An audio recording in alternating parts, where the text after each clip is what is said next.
It's been a busy morning already with multiple contenders in major divisions of the Breeders' Cup hitting the track already at Churchill Downs, Keeneland, Santa Anita, and of course right here at Del Mar. So serve up those eggs on your toast with avocado. We're serving you a 49 2/2 mile from Ben Tornado. It's breakfast at the Breeders' Cup.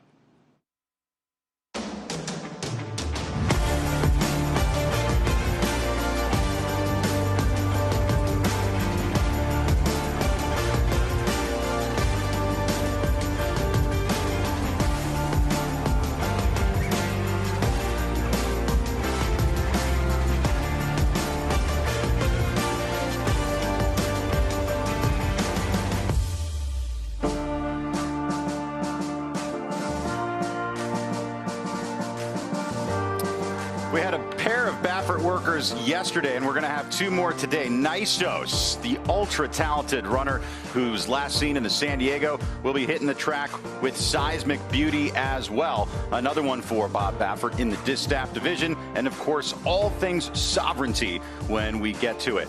As we take a look at horses preparing for today's works here on Breakfast at the Breeders' Cup.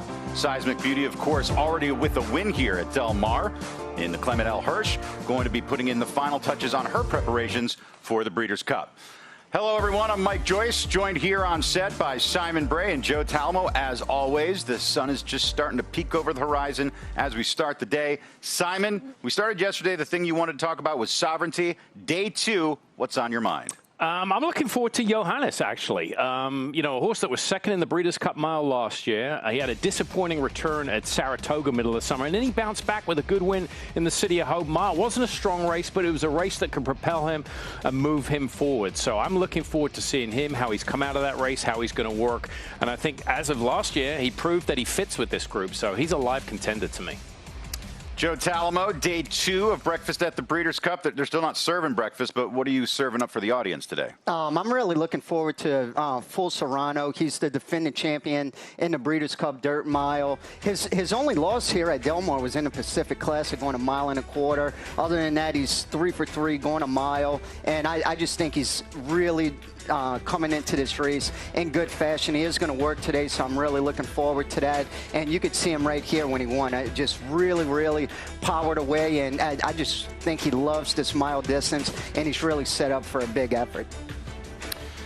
So that's what these two are looking forward to. I love you guys, but this show is made by our reporters, and we are spanning the country to make sure we get you all the action. Of course, we're going to be live at Keeneland and Churchill Downs as we take a look at where all of our crew are. Kate and Brad are at Churchill today. Scott Hazelton back out at Keeneland. We're also going to have Andy Biancone and Joaquin right here at Del Mar, and Michelle Yu at Santa Anita. But first, let's start with Andy Biancone. Good morning, Mike, Simon, Joe. We're starting our morning trackside here. A lot of Breeders' Cup contenders have already hit the track. Sovereignty, very similar to yesterday, backed up to about the same spot, stood, and just went for a nice, easy gallop at his own pace. I do think he's going to walk in the paddock tomorrow before he gallops and should work on Monday, but he looked fantastic, was getting over the track beautifully. It's amazing. He's got 4 white polos, and as soon as you see him go by, he almost doesn't have a fleck of dirt on those polos because that's how good he's getting across the track. But we do have a couple workers expected today, and standing by with those workers is Joaquin Jaime.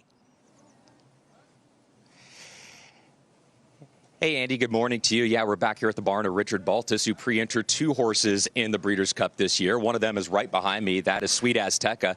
She's going to be running in the Breeders' Cup Filly and Mare Sprint, and she's going to be one of your top choices in that race, maybe even the favorite in that race. She is going to be running in the Filly and Mare Sprint, and she's going to have her final workout for that coming up at 7:45. A little bit down the shed row, you find another gray. That is going to be AG Bullet. She just missed in the Breeders' Cup Turf Sprint a year ago. She's going to be working later on in the show. That is going to be on the grass. That is going to be happening at 9:30. So that is the very latest from the Richard Baltus barn. I'm going to make my way over to Michael McCarthy's and get an update on journalism to find out what he did this morning. So for now, we send you over to Michelle Yu at Santa Anita. But maybe not the Well, we are in the middle of turf workers right now here at Keeneland Racecourse, which means it's Wesley Ward time here at Keeneland. We also had an early morning workout from Prang out of the Robbie Medina barn. Program training worked at 9 o'clock. And then in between that at 7:30, Ben Tornado put together a sterling workout. We'll hear from Jose D'Angelo Caton later on in the show.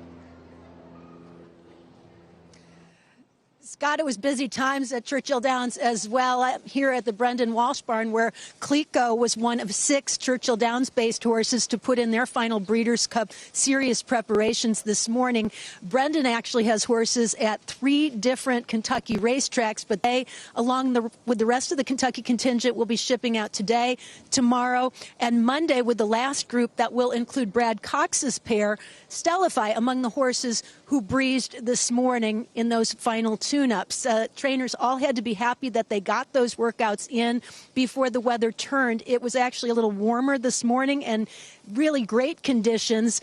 Not so much right now, as a little bit of sprinkling is happening, but doesn't matter because California weather, guys, is soon ahead. I know. I want to just warm you up there, Kate. She's been freezing the last 2 days. You deserve a trip to California. We'll see you in a little bit. But all of these horses coming to California a little bit. Today's a big day. Today and tomorrow, we're going to see a bulk of these Breeders' Cup horses put in the very final work before they ship. Yeah, I mean, we're 6-7 days out right now, and we talked about it a little bit yesterday. Right? Today and tomorrow are the days where you don't want to do too much. If you go too fast, that could be that race. But then again, you don't want to go too slow either. So it's really kind of that finite moment where it has to be absolutely perfect. Yeah, going to be busy. I mean, look at the sheet here. Over 30, 40 workers on there just for today. So, yeah, it's going to be fast and furious this morning. It's a nightmare for someone who's colorblind, by the way. At any rate, we will have all this action. We're going to talk about Sovereignty each and every day because he is looming as the favorite to be horse of the year. He's going to be the favorite in the Breeders' Cup Classic. He's the first horse to win the Derby, the Jim Dandy, the Derby, the Belmont, the Jim Dandy, and the Travers in the same year.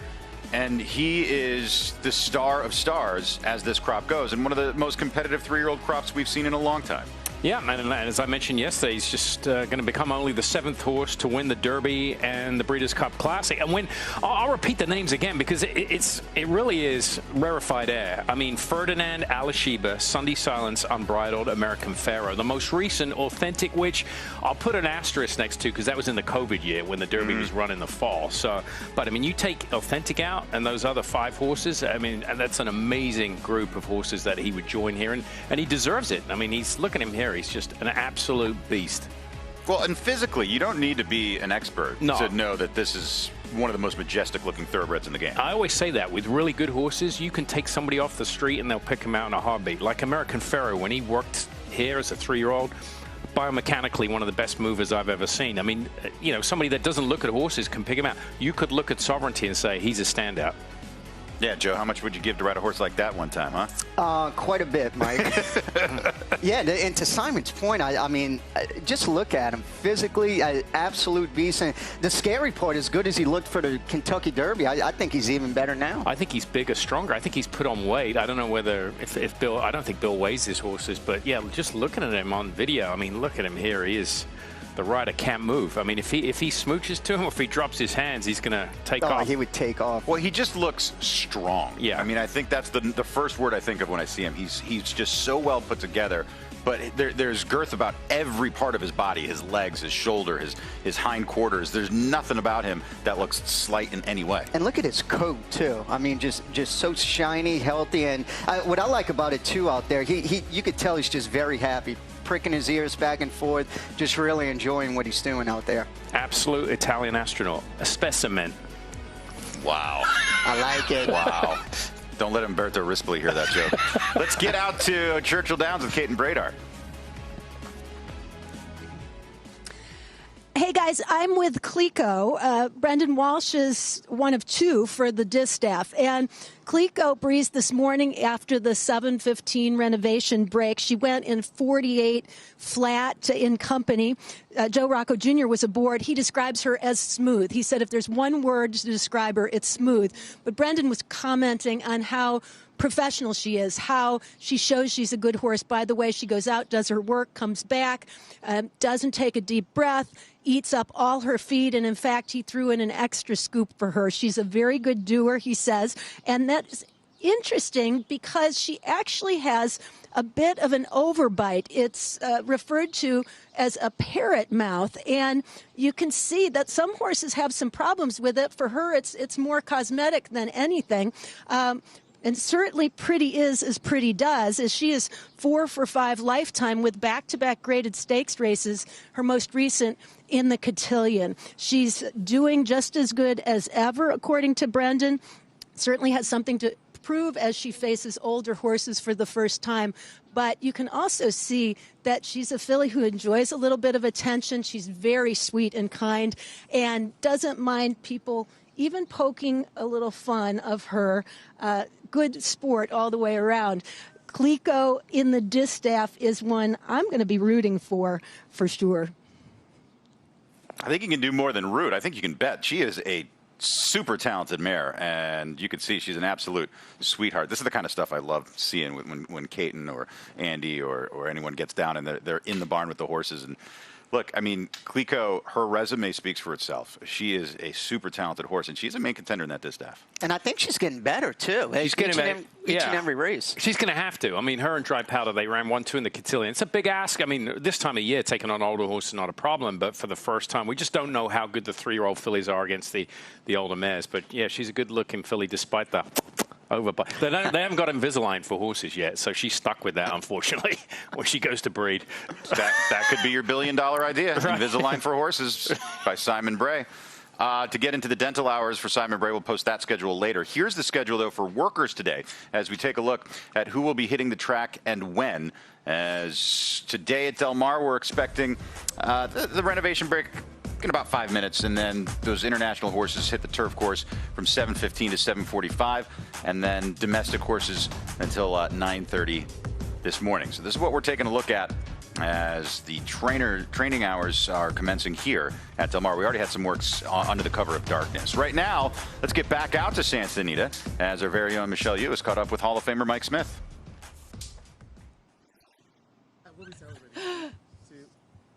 I am joined by Mike Smith, who is the leading jockey in the Breeders' Cup. Do you know how many Breeders' Cup wins you have amassed? Does that mean I won more, or I've just been around longer? No, I'm not. won. How many Breeders' Cup races have you won? Do you know? I believe it's 27. I like how it says, I believe. You know, every night when you go to bed and you do your prayers, you're like, I'd like to thank the Lord for Zenyatta and Arrogate and Lure, right? Is that how we do it? I've been very blessed, man. I thank them all every time. And I want to ask you, what was your first Breeders' Cup win? Lure went back-to-back. He was my first and second, so he won the Breeders' Cup Mile at Gulfstream, and then he came here at Santa Anita and won the following year the Breeders' Cup. He was a special horse. What was that like to be able to win multiple races in the Breeders' Cup with one guy? Oh, it was amazing. Just getting to be a part of Lure was amazing. And to this day, I think he's still the best grass horse I've ever been on. Really? What made him so memorable? Everything about him. He had so much talent, and he had IQ was high, man. He could go to the lead. If he got away a little slow, you could come from out. It didn't matter. I mean, you just point him in the right direction. You tell him when to go, and he'd go. Of course, you've had some fan favorite moments winning with Zenyatta. Can you kind of take us back and walk us through that day? Man, it was just a fairy tale, to be honest with you. The whole thing was amazing. I remember just driving up and parking my car, getting ready to go into the jocks room to get dressed and ready to ride. I was just so excited about what she was capable of and what I thought she could do, and it was against the boys, and a lot of people thought she couldn't get it done because she had just been running against the mares around here, and not only did she get it done, she got it done in Zenyatta style, man. She came from last and just hung it on all the boys pretty handy at the end. One of my favorites was Inside Information. How was that one? I think she would have beat the boys that day. Yeah. She ran a number that was through the roof that day, especially in the mud, man. She skipped over the mud like a deer. She was just amazing. She still has the largest margin of victory in the Breeders' Cup. I think she won by 13. Mm-hmm. Going into another Breeders' Cup, do you think, if I never win another Breeders' Cup, I'll be okay, I've won this many? Or are you always looking, I want to collect as many as possible? You'll never get that feeling unless you win it again. And that feeling is unbelievable. And the only way to feel that, I wish I could bottle it up and just open it up every now and then and take just a little tiny sip of it. But the only way you're going to get it is to win again, so you want to win again. What's the Breeders' Cup race that you haven't won that's a bucket list race? I think I've been blessed to have won them all. Have you really?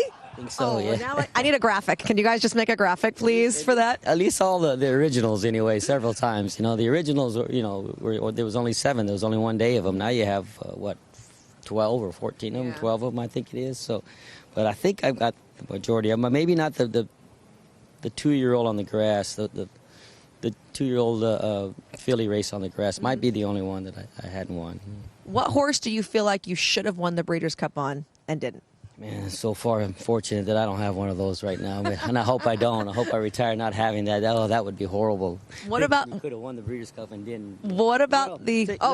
We're gonna go back. Okay. Now listen, Zenyatta, we all know, got beat in the very last one, and we were far back, but there wasn't a whole lot I could do about it. It was just a situation that came up, and even in defeat, she still showed how great she was. So. But that would be one, if you ever had one that you wanted another shot at. And that's only because I got beat. Maybe I'd get beat further if I took another shot at it. I don't know, but you'd certainly like another one at that. What about a Breeders' Cup winner that you watched and you thought, man, I would have loved to have ride that horse? Oh, wow, there's been a whole lot of those, man. There's every one that I hadn't ridden, in the Classic, especially the Classic. It's been some great ones. It's won the Classic, and I think we all dream of just getting the opportunity to ride horses like that. All right, well, looking forward to us seeing you this year. Big money, Mike Smith, in the Breeders' Cup Classic. That was the greatest line ever. I think I've won all of them. I think I won all of them. I didn't leave any meat on that bone, did he? Absolutely incredible. And one thing about Mike, too, I mean, he truly is ageless. I mean, you guys all know he works out just about every single day. And, I mean, to be in tip-top shape to perform in a Breeders' Cup is truly amazing. Yeah, I mean, he's got the balance right now, right? I mean, he's succeeded in the industry. He is where he is. He doesn't need to be riding 10 a day. And he's got that balance perfect, I think, trying to pick up the good mounts. He's the only rider I've ever seen do that. He's the only rider. I mean, a lot of them say that, but he's the only rider I've ever seen get to that rarefied air where he rides 2 or 3 a day if he wants. He picks up the money ones. He's riding for Derbies and Breeders' Cups, and that's really it at this point. But he is so good that he has his pick. I mean, if he calls up a trainer and be like, hey, I want to get on your Derby horse, who's not taking that call? Yeah. Who's not taking that? Hey, I want to get on your Breeders' Cup. Who's not taking that call? So, and also the stories that Mike Smith can tell. He has ridden some great horses. You could and you've done it for years. You could just hang out with Mike, go to dinner, hanging out in the room, just listen to the stories. And even before he was riding legitimately match racing horses when he was 10, 11, 12 years old with his uncles in New Mexico. I mean, he's got racing stories from here to eternity. Yeah, no, I love going to dinner with him. The only problem, he's a little tight, so, I mean, you do have to pay, so that's the only problem. Who picks up the bill with that pair? Yeah. Wow. When Joe squeezes a quarter, he makes the eagle scream. The first surgery Joe ever had was to get his wallet open. Yeah. All right. We needed an equipment change on Joe. Rubber band off the bankroll. Let's check in with Joaquin as journalism's taking a little stroll. Yeah, Mike, thank you very much. We made our way back here to trainer Michael McCarthy's barn, taking a look at your Preakness winner in journalism. He was on the exact same schedule today as he was yesterday. He was out for another early morning gallop, made another favorable impression as he always does, and his morning is done. He's done for the day here. He has already cooled out. He's already got a bath just a few moments ago, about 5 minutes ago. Now he's taking another walk and cooling out right here for journalism. So, Mike, he had a very easy day today, but all eyes are going to be on journalism tomorrow. For those that missed the first show and missed the report yesterday, Michael McCarthy told me that journalism is going to have his final breeze for the Breeders' Cup Classic. That is going to be tomorrow on Sunday morning. And Jose Ortiz, the new rider aboard journalism in the Classic, is going to be flying in from Kentucky for that work. So journalism is done for today, Mike, but all eyes will be on him tomorrow as he breezes in preparation for the Breeders' Cup Classic. Thank you very much, Joaquin. And Joaquin has been all over the goings-on with Jose Ortiz. He's been in contact with him when he was going to come in, get that final work in. I mean, this is as important a ride as Jose Ortiz has had in his entire life, coming in on a horse of this magnitude for the biggest race in the game, the Breeders' Cup Classic.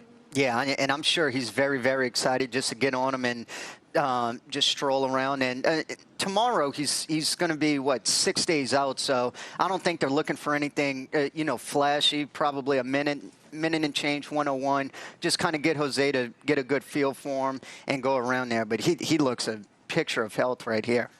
Yeah, he's tipped his hand the whole year. He hasn't changed, despite the schedule he had, the busy schedule the first part of the year. He's looked the same the whole year. He's held his weight and condition really well. Michael McCarthy's done a fantastic job. We can't give him enough credit.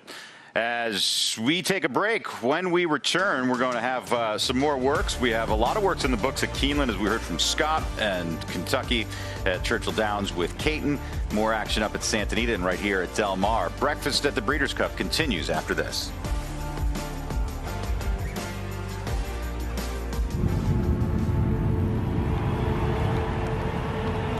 Grabs the rebound, pushes it ahead.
GFP, as he's known around the barn. Also, his other nickname, Clifford, the Big Red Dog, because he's very puppy-like. Look at him right here. Is this not the easiest horse to ride, Umbie?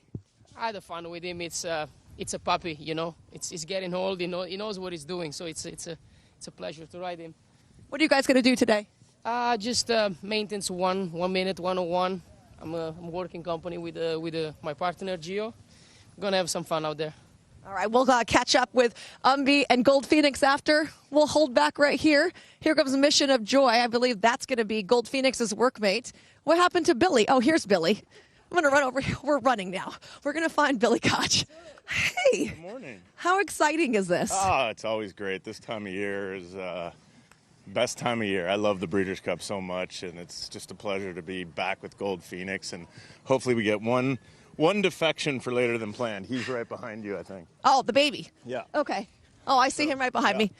I got to ask about Gold Phoenix, though, because his affinity for Del Mar has just been absolutely tremendous. Yeah. Not just during the summer, but the Breeders' Cup races he's run there. What's it been like for you and your partners? Listen, it's you understand a lot about gratitude and being thankful, and we have such a good team with Phil D'Amato and his whole crew, and there's just these horses like that don't come around that often. Mm-hmm. So when they do, enjoy it, take advantage of it. All right, we're going to enjoy it and take advantage of getting to be up close and personal with Clifford, the Big Red Dog here. GFP. We're going to watch his work. Where's your hat? I know, I need my hat for the morning, huh? It's in my car, actually. My favorite hat I wear is my GFP hat. I might have to bust that one out tomorrow. I'm definitely going to be wearing it next weekend, guys. Very good. underrated part of Billy Koch's game, hat design. Little Red Feather leading the league in hats. I got the red one with the feather on it. Very sharp. And they're constantly changing the hats up, too. I love when he brings them out for free. Well, that's why. Yeah. Joe Talamo, he's buying. At any rate, Gold Phoenix, though, just a brilliant horse. And if you are in a partnership, this is exactly the kind of horse you would hope and pray to buy into. A horse that takes you to the Breeders' Cup 4 times, a horse that races through the age of 7. He is just the gift that keeps on giving. And loves it here at Del Mar. Yep. I think he won the Del Mar handicap this year for 5 times in a row. Fourth time. Absolutely loves it here. Fun horse to watch, too. Sometimes he'll make the finishes really close, but loves that distance of 1.5 miles, too. I mean, especially for a group like that, like a partnership group, that's like a marquee horse for a partnership, right? To show, I mean, just to make it to 4 Breeders' Cup is a tremendous achievement in and of itself. He almost won last year. Yeah, he was fourth. Only being a length and a 3/4. I mean, he was close. We're going to get back out to Santa Anita. We've got a worker for the juvenile turf sprint later than planned on the synthetic. Getting ready to roll right here and going to break into that work right now. We're in saddle towel 108 for trainer Phil D'Amato. And I'm not sure who's... I'm sorry, 908, not 108, 908. I'm not sure who's in the irons as the exercise rider, but we're going to take a look at this. And this is live right now, so we're seeing this in real time. Joe, at this point, well, when he gets out from behind the video board, at this point, what are we looking for? Yeah, he looks really good. His last work, he went 48-1, so we're 7 days out, 1 week out, so nothing flashy. You could see he's pricking his ears up back and forth, just cruising right along. And most of the time when Phil D'Amato works his horses, he really emphasizes the gallop out, but with only being a week out, I wouldn't expect a very, very strong gallop out, but he'll probably, once he switches leads, let him finish a little bit, then go on out just nice and smooth. But visually, I really like this work. Horse is striding out really nice, has some really good energy. Yeah, getting over the synthetic surface well on the training track there. Obviously, a former European horse that Phil D'Amato has had so much success with, and he's got a good record here in the United States. Disappointing effort in the Del Mar Juvenile. I'm not sure what went wrong there. He was just a little aggressive early. I think he's a little better like a European horse, settling in behind, switching off, and then finishing late. So I got a question, Simon. Do you train a turf sprinter different than you train a horse going 1.25 miles on the main track? What are the nuances? What are the main differences, too? Well, it depends on the horse. I mean, sometimes the horses tell you how to train them. If they're aggressive, you're not going to go out there and work 3/4 every week, right? But if a horse is a little lazy and a little slow, you'll probably put a little more distance into him. So you let the horse dictate you a little bit. Obviously, sprinters, you'll probably work them a little shorter, closer to the race. If they're a speedster, keep the speed, keep them sharp and on their toes. But I think the main thing is, well, at least when I was training, I trained majority turf horses, getting them to relax. I want horses to relax and finish, because 99% of the turf races are run slow early and fast late. It's very rare that you, especially going 2 turns, you can get an aggressive horse to keep going. On the dirt, you can, but on the turf, someone will always come and get you. You relax. Yeah. You can relax right now. We're going to Michelle Yu. She's standing by with Umberto Rispoli. She's always relaxed. We were very relaxed over here. Umberto was just cleaning up. I had a bite of Portos, and there was some left over, and it's a long story. Either way, he just cut off Gold Phoenix. Literally just jumped off right now. I thought we were going to get a Frankie Dettori-style flying dismount. How was the work? As planned? Yes, obviously, he ran a couple of weeks ago. He's fresh. He's doing well. He just needs some maintenance this morning. It was a very good work, so hopefully, he's going to express himself pretty well in the race, too. It's going to be tough this time. What do you think about Gold Phoenix just from a mental standpoint? You mentioned he's a little older. He's kind of a kickback customer. Is it hard to see how good they're going to be when they're so relaxed like that in the mornings? Well, I mean, you let him do most of the things that they want. As you know, old horses, they work really well. Well, we know Phil liked the work because he smiled. Yeah, no, honestly, as I said, it's that type of horse, then he knows what he's doing, so you don't want to over-ask him, but at the same time, you have to make him work a little bit, because if it's for him, you can go 5 furlong in a 107, so it's pretty, he's a cheeky horse, no, but jokes aside, I think the work was good. As I said, the race is tough, but the last couple of years, he always say hi in that race. In Allway, he's been he ran tough both races. He ran 4th both times. So hopefully, and he likes Del Mar. So he loves Del Mar. Yeah, I mean, find me another horse. He won the Del Mar handicap for 4 years in a row. So he really likes there. So let's see what happens. I know that we've had a lot of turmoil coming into Breeders' Cup for you. How do you just push past that though and move on to the horses that you're riding and how good you can do with them? I just think you have to go day by day. I mean, as I said, you know, it's nothing. Then you can't get upset for something you can't control. You just move on. I'm honestly in peace. I'm okay. I'm good. I do my job. I'm here. I'm working my horses for Breeders' Cup. I have to look forward. I have plenty of rides. I'm blessed. Then I'd be part of the Breeders' Cup one more year since I'm in the United States. So, look, Michelle, I just enjoy the moment. I enjoy the ride, and I can't wait for Thursday coming up as well. Can I talk about Johannes, one of my favorite horses that you ride? Because he almost got the job done last year. Tell me about his 2 races you've had this year. Look, the first one obviously was a big mess. As I said, you know, that race was compromised from the gate. Got a little bit of squeeze out there. Going to the first turn, obviously, the race was over. But, you know, those type of races, you can count this. You know, I have a lot of success with the horse. I would say I rode him 12 times. I won 9 races on him. The 2 times happened twice at the gate, and the 3rd time I got beat was a Breeders' Cup last year. So it's a great horse. It's a privilege to be on him. It comes from a long journey, you know, with the Joe, Debbie, the owners, and team, obviously, when we started this campaign with this horse. But he's doing really well. He's doing really well. I know that expectations are really high, and I'm really pumped out for it.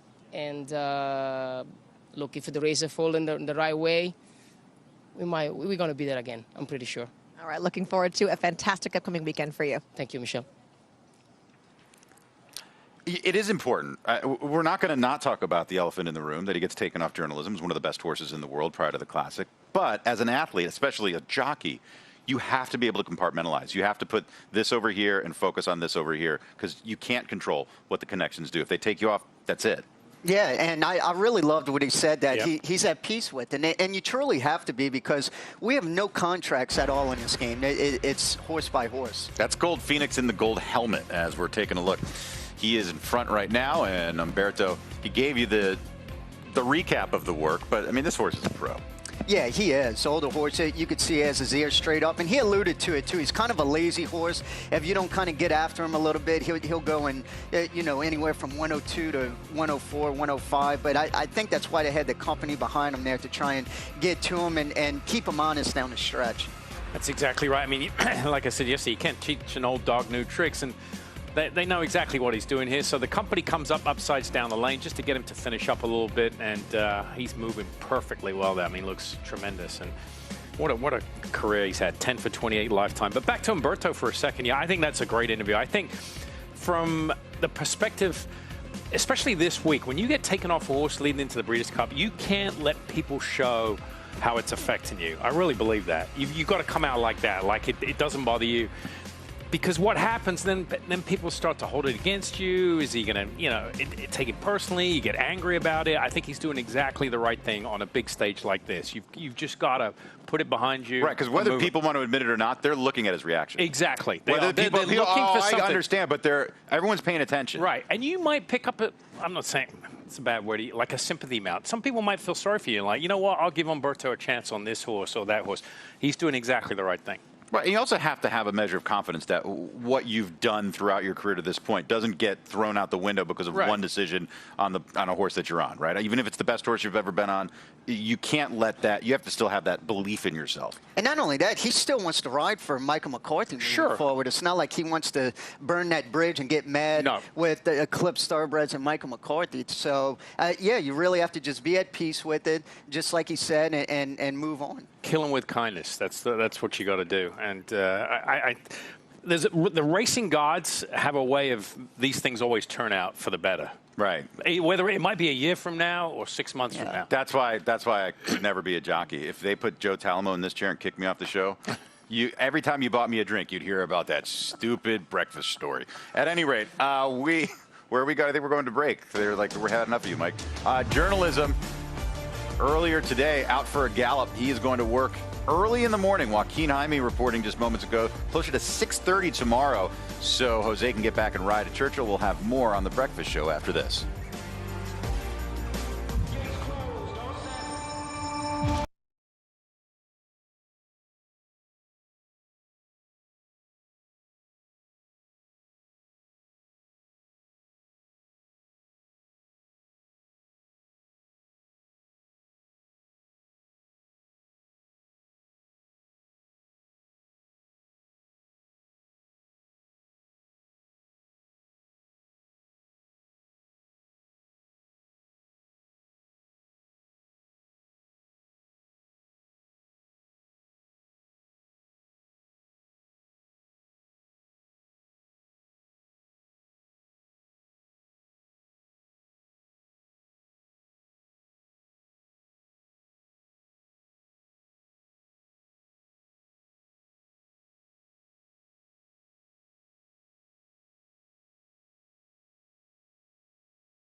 short on racing, long on talent, and one of the more intriguing horses in the Breeders' Cup Classic because he has the ability, but does he have the credentials to match up against some of his foes? Yeah, he won the San Diego. He was supposed to run in the Del Mar Pacific Classic and ended up scratching. So he's going back in the dirt mile here. So coming off a bit of a layoff, he did work 111 and 3, and actually 2 111s back to back. Yeah, he had he's had a big break since the San Diego. So I mean, his last 2 starts.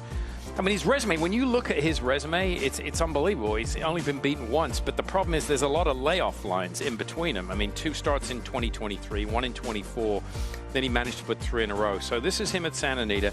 He's on the training track here. I don't know whether they're just warming up. I've known Bob Baffert to work many horses on the training track there, so this might just be a warm-up here. Well, if he's a horse that has issues, though, is the training track a better option for works, perhaps? It's a little bit kinder to the horses? I don't know, because he's never worked him on the training track. You know what? On September 22nd, he actually worked a half a mile. Oh, he did, yes.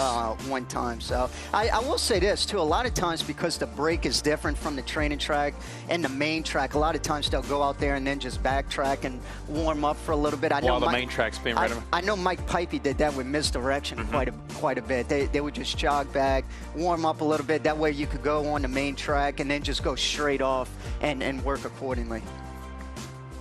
He is sensationally talented. There's no questioning it. And Nisos doesn't show up in the dirt mile, no one will be surprised. And if Nisos wins the dirt mile by 5, no one will be surprised. I tell you what, if he shows up on any given day, he's definitely capable of it. I mean, in the Triple Bin, he ran a 108 buyer winning that. So, I mean, he's a horse that when he's ready to roll, he's definitely capable of anything. I mean, like Zenyatta's defeat in the Breeders' Cup Classic, I think his defeat might be his best race he ever run. It was off a long layoff. He ran behind Mindframe, who's going to be one of the top choice in the class. Banishing was in there, and he was on a track that was just awful, sloppy racetrack, and he hadn't run in over a year. I mean, that was a tremendous performance in defeat. He's a real nice horse. They have a hard time keeping him together and keeping him in the races and keeping him in training. And it's a part of the game. But when he makes his way to the track, there are very few that can run with him. Yeah, I mean, there's no doubt about it. The talent's there. I mean, 6 career starts, 5 wins, 1 second, and just very, very impressive. But yeah, this is going to be interesting. You could see him backtracking. He's about at the apex top of the stretch here at the training track. So we'll see if he's going to turn around and work, or if he'll jog off and then just go and wait for the main track break. I'm just kind of interested to see what he's going to do here, because we thought he was going to work this morning. No, he's definitely working. He's definitely working? Because the exercise rider, right? As short as the irons are, don't you think, Joe? Yeah. And he's got the radio on. So he's definitely working, but we'd be surprised if he works on this surface. We're expecting him to work on the main track, but maybe he does work on the Well, Joe brings track. up a good, I mean, the fact that he's had a history, that one work, I missed that there, September 22nd. So, I mean, he's got no rings on. He's got a tongue tie on. He's just, now is he going to turn and work, or is he just going to walk off the track? The suspense. It's killing me. It's killing me, Smalls. Let's see what he does. And he is going to the main track. So you were right, Simon. He did just a little bit of a jog around the outside rail there just to get him warmed up so he can get on the track and just make that work. And a lot of times, too, not only Bob, but some trainers, they'll just go straight off and then work either a half a mile or 5/8. But when you do that, you don't really get a good warm-up. So from the quarter pole to the 5/8 pole, but if you do want a good warm-up, you'll do what he just did. There's a look at a stacked Breeders' Cup Dirt Mile with a defending champ, a Derby winner. We just saw Nisos and White Abarrio, a former Breeders' Cup Classic winner. This is as stacked a dirt mile as we've seen in a long time. We're going to take a break. When we return, more action from Santa Anita.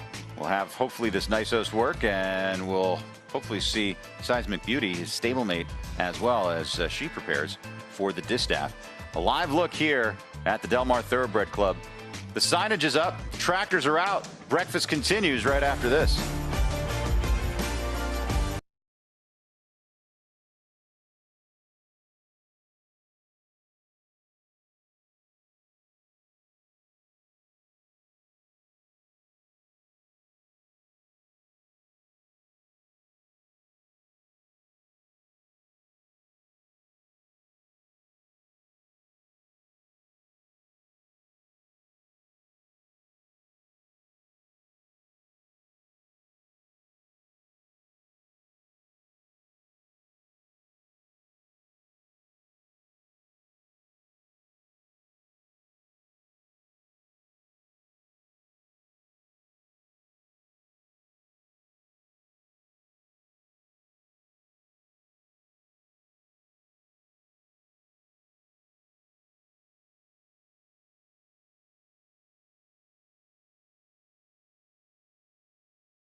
of 2025 in the Great Lady M.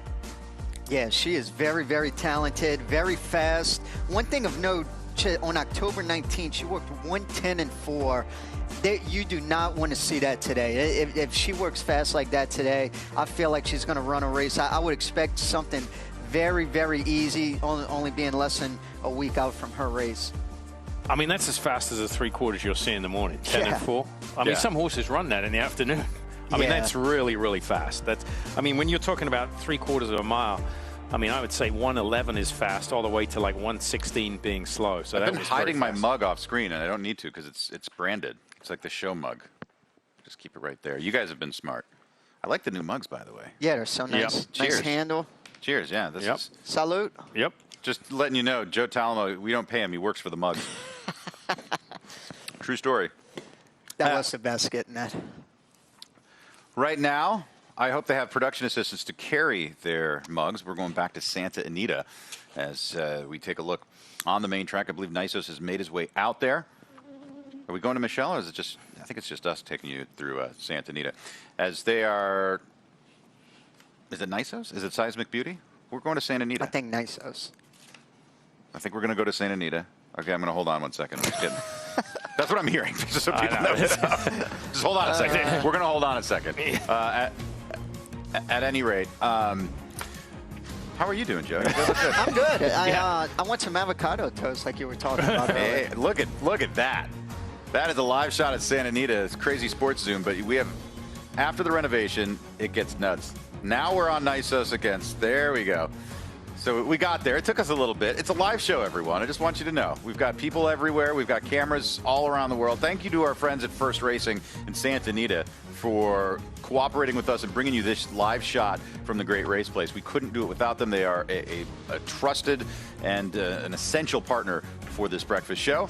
As Nisos just kind of loping into that work. Where's he going to break away, Simon?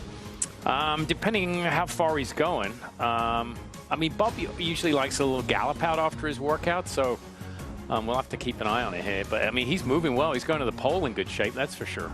You can see on his neck, he's got a little bit warm there. But, yeah, and a lot of times, whether they're going 5/8 or a half a mile, Bob will work them on past the wire.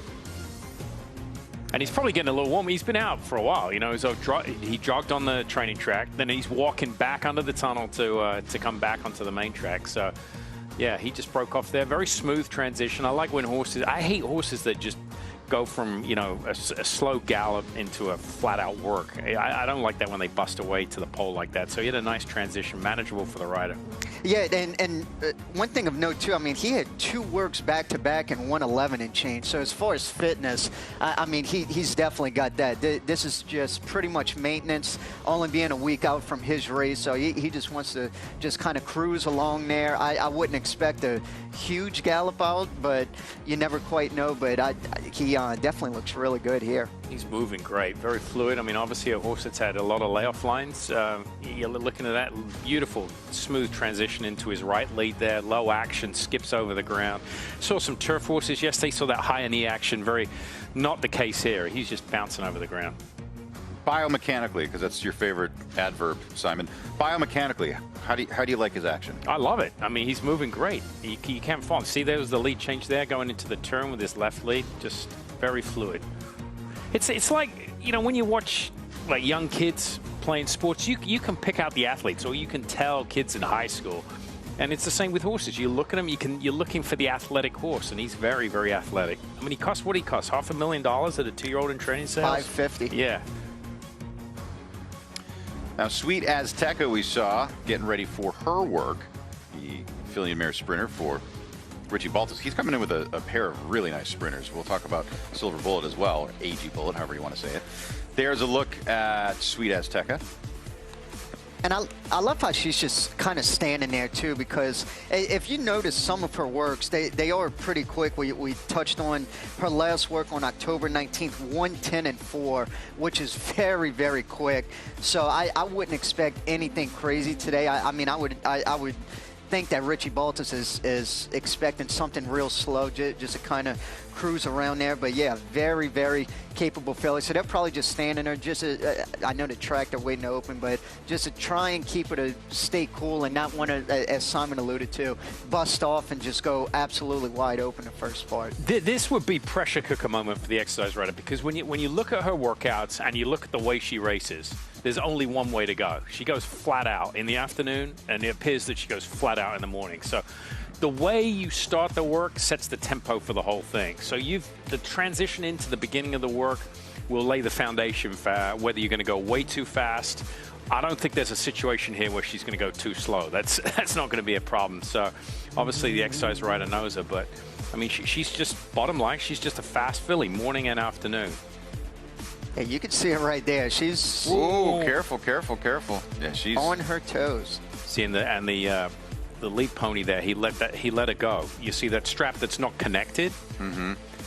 You know, I never like the ones with that snapped onto the bit, because you can't turn them loose. That's a strap that goes through the ring of the bit, and when the horses go back like that, you just let go of one end and it slides right off. The worst thing you can do on a horse going backward is pull them, try and anchor them down. They'll just go back even further. Joaquin, what can you see? Yeah, guys, Sweet Azteca getting ready to go here. She's undefeated this year, 2 for 2. She's undefeated at Del Mar, also 2 for 2. She hasn't raced since she won the Rancho Bernardo on August 24th. Since that time, 3 works, back on the tab September 21st. Richard told me a few moments ago she did miss a work from September 21st to October 11th. She had a little bit of a virus. It wasn't serious, but she did miss a work.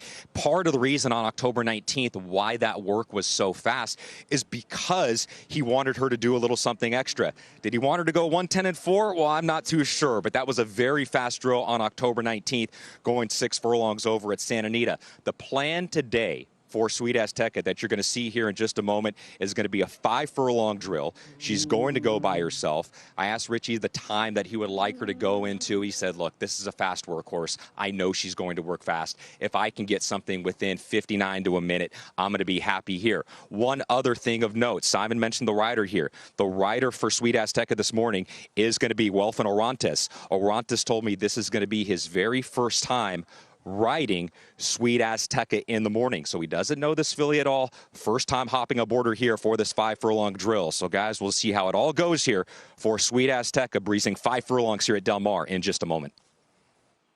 Very interesting, because Welfin Orantes, he is lightly raced jockey. He's just finishing up his apprenticeship, and this is not a rider who has the breadth of experience. Is there any trepidation there, Joe, to put a guy like this in the irons on a final prep for a Breeders' Cup race? I mean, absolutely. There's definitely a lot of pressure on Welfin there, especially a filly that Richie Baltus even said it. She's a fast filly. You definitely want to get her to slow down, and she's a filly. If you do something like move too much going to the pole or signal to her that it's go time, I mean, she could take off and you could see a 58 flat gallop out in 111. Yeah, I mean, it's just exactly what I said before we went to Joaquin. She's fast in the morning, fast in the afternoon, pressure cooker situation for the exercise rider, or the jockey in this case. And I mean, that's a lot on his shoulders here, especially, you know, the type of filly that she is, never sat on her back before. She is all business. Look at her. Yeah. But Richie's resigned to the fact she's going to go down there in 59, so hopefully it's not 57. But if she's already a fast workhorse, she clearly works fast prior to her wings as well. It's just part of her MO. Yeah, and you don't want to get into a wrestling match for these types of horses and start yanking them back, because then you cause all kinds of issues. So. And that's kind of that sweet spot, too, as either an exercise rider or a jockey. Sometimes a filly or a colt like that it gets real aggressive. Sometimes the more you pull, the more they grab the bit and want to go forward. So you really have to find that happy medium to try and set your hands down and relax and try and get them to settle as much as you can. That's why you get the big bucks, Joe T. Let's get out to Santa Anita. We've got another classic contender on the track in Nevada Beach. This was the horse who won the Goodwood over Full Serrano and Pridman back at Santa Anita, as he is the horse on the inside with the black hat. Winterfell is not a Breeders' Cup horse, just a workmate in this situation for a lightly raced, and yet again, another lightly raced but long on talent horse for the Baffert bar. Yeah, 3-year-old. He's 3 for 4 lifetime with only 1 second. Won the Grade 1 Goodwood last time out. That's for 3-year-olds and upward, and looks really, really good right now. Has his ears kind of flipping back and forth. He's another one. His last work was 111 and 4, so I would expect something around there, 112 and change, whether he's going 5/8 with a good gallop out. Big performance for Nevada Beach last time out, beating one of the choices for the Breeders' Cup Dirt Mile in Full Serrano. So, I mean, he's an improving 3-year-old. They're dangerous. His numbers have increased each and every race. He made a big jump in the Goodwood last time out, and maybe he's just improving at the right time. There's a lot of questions to be asked here. He's never gone further than 1 1/8 miles. He's only raced 4 times. He's taking on the best horses in the world. But if there's someone who can do this, it's Bob Baffert. Oh, absolutely. That is a question mark. He did win twice going 1 1/8 miles. That he is going to get that extra test for another 1/8 of a mile, going 1 1/4 miles. But you can see he's being axed pretty good here on the gallop out there. Yeah, we haven't seen a horse ass like that this whole, well, in the first 2 days of the show for sure. Let's get out to Michelle Yu at Santa Anita. Guys, I didn't get to see the work myself just because it finishes up there. I only get to see around the turn. But I hear you talking about him being asked a little bit on the gallop out. This horse is lazy. In fact, when JJ came back by right now, he was telling Jimmy, man, he's so lazy. I have to keep asking him to go. So it's not that he is tired or doesn't have the talent. He's just got a little bit of mentality to get over there, that he needs to be pushed along a little bit more than some of the other horses that are more naturally in the bridle. Great information. Thank you, Michelle. As we go back to another, I mean, he'd be a superstar in almost any other crop of 3-year-olds, but Baeza, easily the 3rd best. I wouldn't put him 4th, and I wouldn't put him 2nd out of this crop. He is long on talent. He's another one. I wonder if he's got more to give. I wonder if he's still getting better. I truly think he is. I mean, that was a breakthrough performance last time out in the Pennsylvania Derby, and I mean, you alluded to it to a T. If he didn't run into sovereignty and journalism any other year, we would be talking about him as a top-rated 3-year-old. Yeah, I mean, he finally got away from those two, and he won the Pennsylvania Derby, which I think was good fortune as his final prep race for the Classic. He kind of had a nice prep race, a 6-week break since the Pennsylvania Derby. That just falls right into John Shirreffs' program, you know. And this horse has never missed a beat. I mean, going back to December of last year, he's pretty much raced each and every month. He has a chance to turn the tables. I know the evidence there is in black and white that he can get by those 2 horses, but look, it's a horse race, and he's improving at the right time. He's out in the middle of the track here, obviously by design, because they don't want to drop. The closer you get horses down to the rail, the more they are keen and want to work. But he's moving great. He looks really, really good here. You could see he's striding. Now, this is a pretty strong finish, too. I'm not quite sure what the final time is going to be, but you can see his momentum is really taking him out really, really good. It looks like Hector Berrios, who's going to ride him, is aboard him in this work. And, yeah, this is a very, very strong gallop out. His progression, too, it's darn near perfect. He gets faster every race, and incrementally so. He started at a high bar. I mean, he broke his maiden. He runs a 93 Beyer at Santa Anita back in February. Then he goes 93, 101, 102, 100 in the Belmont, 103, 105. He just keeps climbing the ladder. If he takes another step forward, he runs a 107, a 108. Well, that's kind of the Sheriff's program, yeah, right? Like, just improve. But if he runs a 107 and a 108, he's as good as anybody in this field. I mean, his only bad race is his first start. That was a mile on the turf. Besides that, I mean, he's never been off the board. And I just think that was to get a race into him, knowing John Shirreffs. I said this, I think it was to Mike the other day. I've seen more trainers debut dirt horses on the turf the last several years just to get a race into him. And then Empire Maker? Yes. I think, yeah. Doug O'Neill does it quite a lot. So that's Baeza. So we were waiting for Sweet Azteca to turn into that work. Let's take a look at Sweet Azteca right now as this muscly filly who is certainly feeling good this morning. And Welfin Arantes has his hands full trying to keep her within herself in this work. Okay, let's see. I'm interested to see this now because we kind of build up this whole drama here. Let's see. And she breaks away for a fast filly. She breaks away from the pole very kindly, wouldn't you say, Joe? Yeah, no, this is very, and look at her mannerisms, has her ears straight up. This is exactly what you want to see. You do not want to see her ears pinned all the way back and just absolutely blast off. Yeah, she's kind of looking around, or her ears are kind of moving around a little bit. Well, this is a perfect transition to me visually, because that last work in 1:10 and 4, I would have to think she absolutely blasted off and probably went 22 and change, 34, but she looks very, very smooth. This is off of a very fast work that was only 6 days ago. This is exactly what you want to see. I don't think it's, I mean, looking at it, it's hard to believe she's going around there at 59, but, well, now she's picking up a little bit. You see, Welfren, he looked at his watch there and... Insurance. Yeah, exactly. Just asking her to finish up here, but... I mean, you'd have to be delighted. She appears to be a kind workhorse for sure. Yeah, she looks really good. The way Richie was talking about, you would have thought she would be a handful, absolutely ranked, but you could see there's kind of a little bit of a loop in her range. It's absolutely cruising. Welfren Arantes is not going to be riding her in the Breeders' Cup, but Welfren Arantes at this point in time is as important as anyone else in the preparation for Sweet Azteca. He is part of the team. It takes a team of people for just any individual horse. And this work, as important as any, leading into the World Championships. You mess this up, there's no time to recover from it. 2 weeks ago, if you go too fast, you have a little chance to play catch-up. And on the flip side, as a young rider, this has got to be so cool for Welfren, just to be able to sit on a filly of this quality that's going into the Breeders' Cup.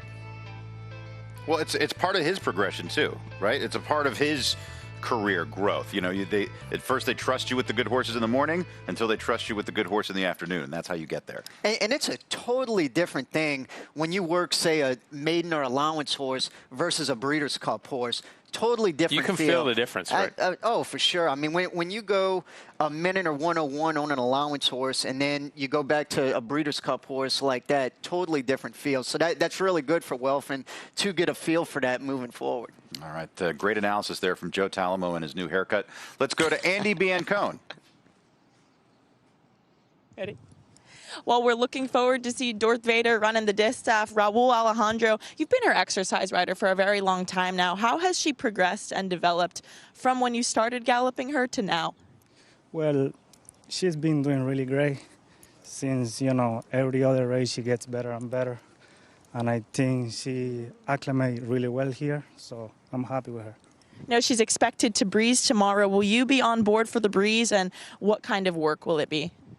Yes, I'm supposed to breeze her, and George is coming in town, I think, today. And I think it's just going to be like, little maintenance work, just to get a little air off of her for the race. What is her personality like as a whole? Is she tough to gallop, or is she pretty straightforward? She's kind of strong, so that's why I'm on her. But other than that, she's pretty forward. She knows what she does. She's very classy, and I like her. Well, so far, Dorth Vader has been one of my favorites to watch train. She looks fantastic on the track, Raul. Thank you so much. Thank you. Good luck to you. It takes a team. It's exercise riders, grooms, assistant trainers, foremen, trainers. It's jockeys. It's everything. And we get to see more and more of those members of the team when we do this show. Yeah, and she's got a good shot in there. As a 5-year-old, she's pretty much improved every single start this year, and just got beat a nose last time out in the personal instant to Torpedo Anna. Yep. I mean, I don't think she could be coming in here streaking any better. I like the way she comes in fresh, too. She's coming off that race back in the personal instant back in August, so she comes in as a fresh racehorse. That's a good thing.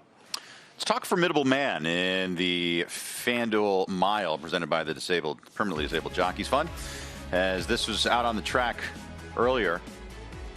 Actually, I think, is this live? I think this might be live. As you can see, Formidable Man getting into gear here, Simon.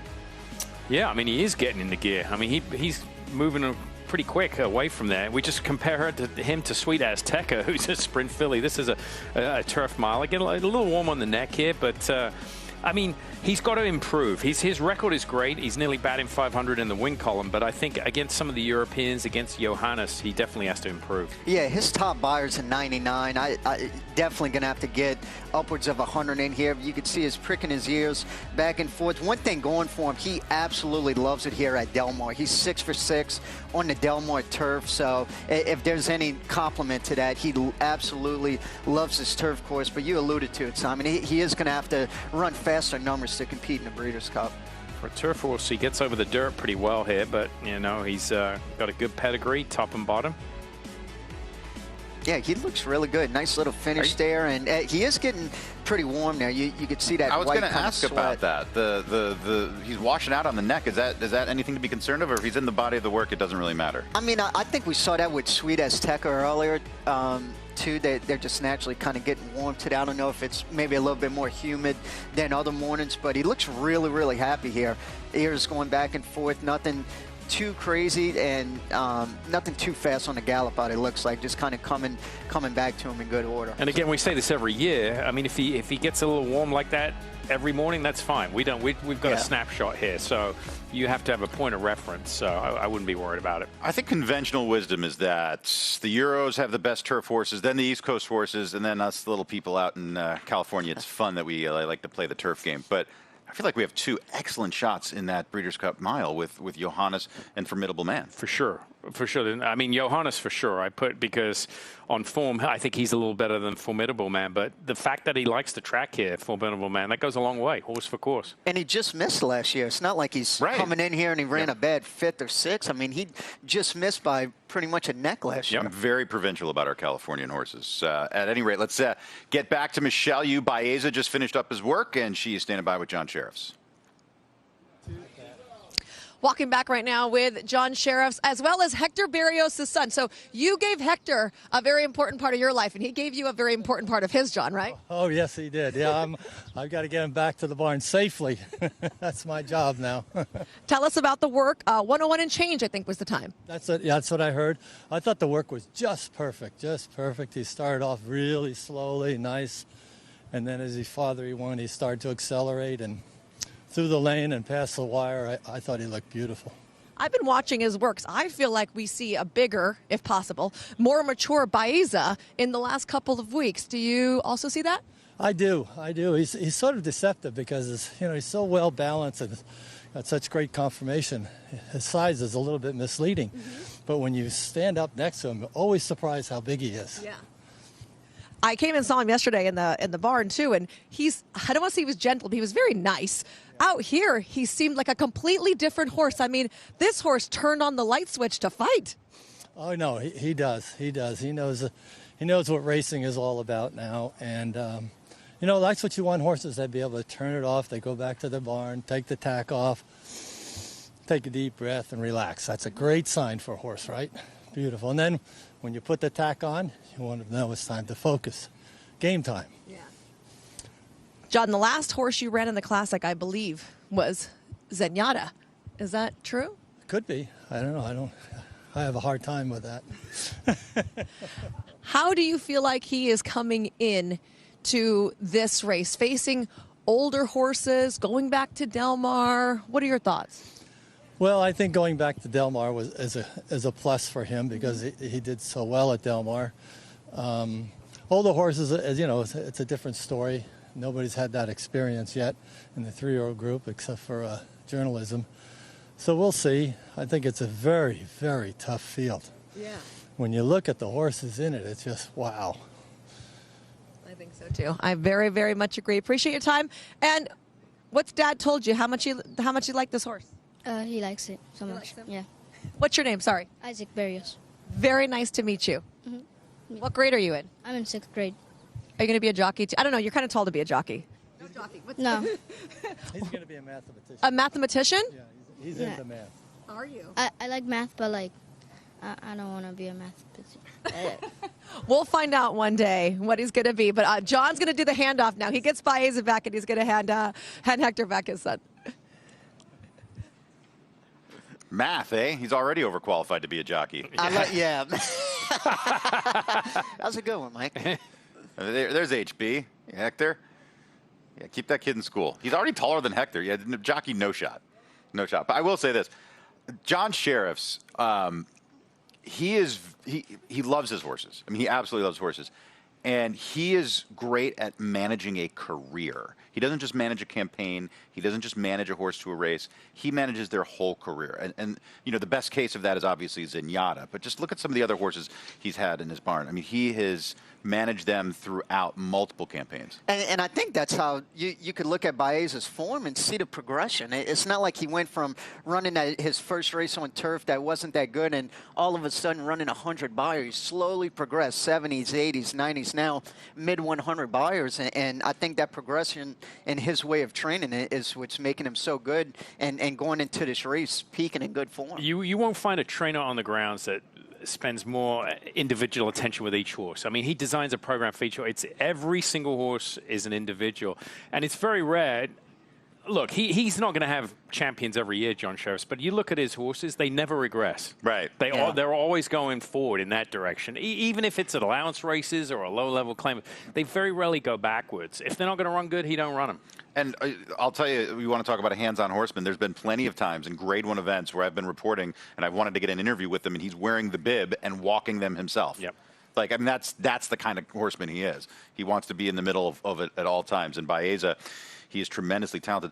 Another thing about Baeza I do want to say, Lee Searing of CRK Stable, he puts a lot of money into this game, and he's had some very nice horses over the year, but it would be great for him to win a classic. We need guys like that, like the good guys in racing who spend a lot of money and love the game. Them enjoying success at the highest level is very important. That is a great point. He's bought horses for years, really good horses, and it's so great to see him get a horse like Baeza. Yeah, and he took a lot of them back east, left California. Yeah. I think a win in the Classic he always said there's the potential for him to bring horses back here to California. Lee, my daughter's at college. I got an empty room. If you want to stay with us, stay in California, my friend.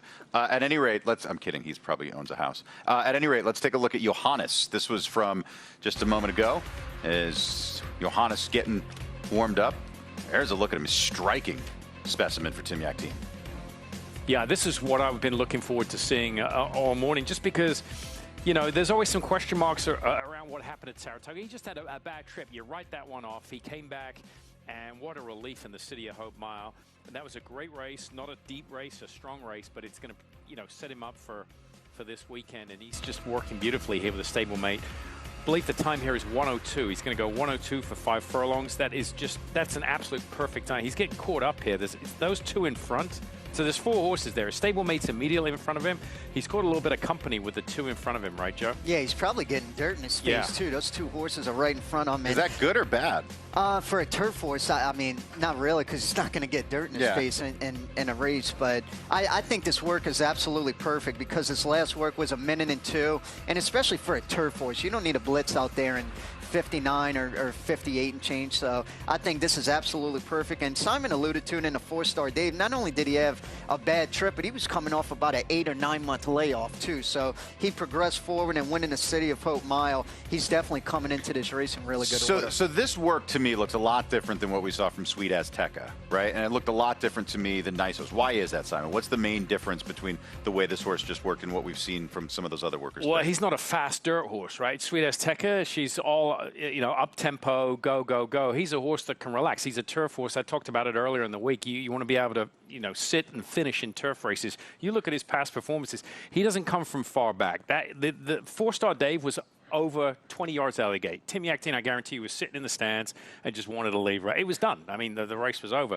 He lays close to the pace, but he's not aggressive. He can, for a rider, Joe can probably explain, you can just steer him like a car rather than have to worry about, is he going to get rank in between horses? He settles in the rider's hands and makes your job a whole lot easier. And that's what I love so much about that work, too. Even though it wasn't a 58, 59 flash. The way he did it. He settled right off of that other horse, and then he finished in front of him in good order. That's exactly what you wanted to see, and especially with those 2 horses. Yeah, that traffic, does that help him at all, or does it hurt him? Is it? It just shows you how rateable he is and how he behaved in behind horses. He didn't get aggressive, didn't want to run and catch him. It just goes to show you how rateable he is. For an aggressive horse, to your point, if that would have happened, they probably would have taken off and went in front of the 2 horses that were in front of them. But that just goes to show Johannes just how rateable and cool he is. Right. I mean, if that happened to Sweet Azteca, you'd probably see a little different situation. Yeah. We've got a different situation to look at right now. White Abarrio on the track, just walking right now, pointed for the dirt mile. And there's a look at him, head bowed, tail in the air. As he's always been a talented runner. Which version of him do you get, and whether or not he's the same horse that found victory in the Breeders' Cup 2 years ago? That's the thing. It's just this kind of a line of demarcation from June on that he hasn't quite been the same horse. And then some people would say, well, you know, he ran against Raging Torrent and Fierceness. He ran against Sierra Leone, the defending Classic champion. He ran against Antiquarian in the Jockey Club. That was a bit of a mess of a race. So I think, again, another situation where they've made the right decision in coming here to the mile. as we take a look at him. What does that body language tell you? The way he was coming out with his neck bowed like that, he's really on his toes. Very, very happy. I love seeing that, especially with that tail up there. You can see he's definitely transitioning into Del Mar really good. Has his ears up, body language looks really good. And I don't know if we've ever seen that before. A classic winner going back to the mile. I think that would be a first. I know Nick's Go won the Breeders' Cup Dirt Mile and then the Classic the very next year, but we've never seen a Classic winner win the Dirt Mile. And that's Safi Joseph's other runner, Be Your Best. She's going in the Filly and Mare Turf, coming off of a third-place finish in the Flower Bowl. We'll have this work for you in a moment. Let's check in once again with Michelle Yu. Oh, guys, I'm with the very first Breeders' Cup worker of the morning here at Santa Anita. Lovesick Blues going out under the cover of darkness for Liberato Barossio, who also joins me. And I came with bribery. What kind of cookies are we feeding? Oh, man, Mother's Choice, I think they're called. Whatever they are, he likes them. For sure. Look at him coming over here. Mike, I heard you say earlier, you're killing me, Smalls. That's a line from Liberato's movie, right? You're right. Yeah, it was a movie that I developed, but then obviously we sold it off, and I made a movie subsequent to that called The Boys Club, which is the second part of that movie. So, yeah, it was a line from the movies, and I got it from when I was young, someone always said that. They were saying, "You're killing me." So I just put Smalls, which is Chauncey Leopardi, and yeah, it worked out. It was cool. I love it, The Sandlot, one of my favorite movies here. So tell us about the work, since we didn't get to see it. You did it in the dark, even though he's pretty gray and glows.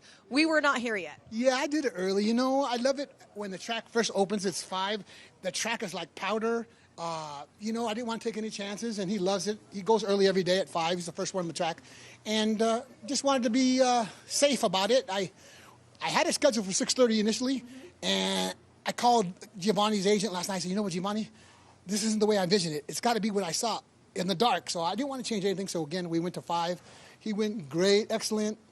Came out of it excellent. Came out of it with tons of energy, apparently. Lots. He's going to clean his feed tub tonight. Yeah. If you don't give him a cookie in the next minute, he's going to be look at his eye. Where's my cookie? Where's my cookie? So. Do you know what horse did this 2 years ago? White Abarrio. I was trying to do an interview, and you stood here, and if you had a cookie anywhere on your person, he would not stop. So good omen. Come on, White Abarrio. I know who you are. Come on. Now, I got to ask, because you were going to skip any other preps. You were going right from the race at Del Mar back to the Breeders' Cup, and instead you opted to run a race. So why the deviation? You know, I was thinking about it, and, you know, he was training so well. I thought I didn't want him to get hurt in the stall. A lot of horses get hurt in the stall when they're just too much energy.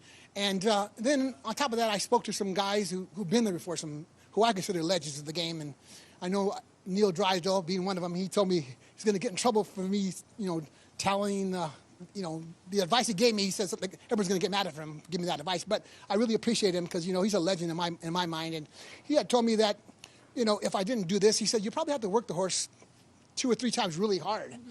And he said, but that grass, that down the hill, kind of gives you the first, you know, couple furlongs is down the hill. And then he said, just run at the end. And I thought about it, and I said, you know what, I'm going to do that. And I think it worked out to plan. You know, I'm sorry I didn't win the race. But, you know, I got what I wanted out of it. I think that's exactly how I envisioned it. And, you know, I'm going to tell a little story. Don Chatlocks is a good friend of mine. Back when he had Singletary. If you look at it before he won the Breeders' Cup, if you back up 21 days, he ran a horse, Singletary, same thing off a layoff from May. Came flying, ran third by a head, and set him up. But he told me when him and David Flores rode, he said, I told him, hey, it'd be nice if we win this race, but you know what? Breeders' Cup is our objective. Mm-hmm. So it's kind of the same instruction I gave Giovanni. I said, it'd be nice, but you know what we're looking for.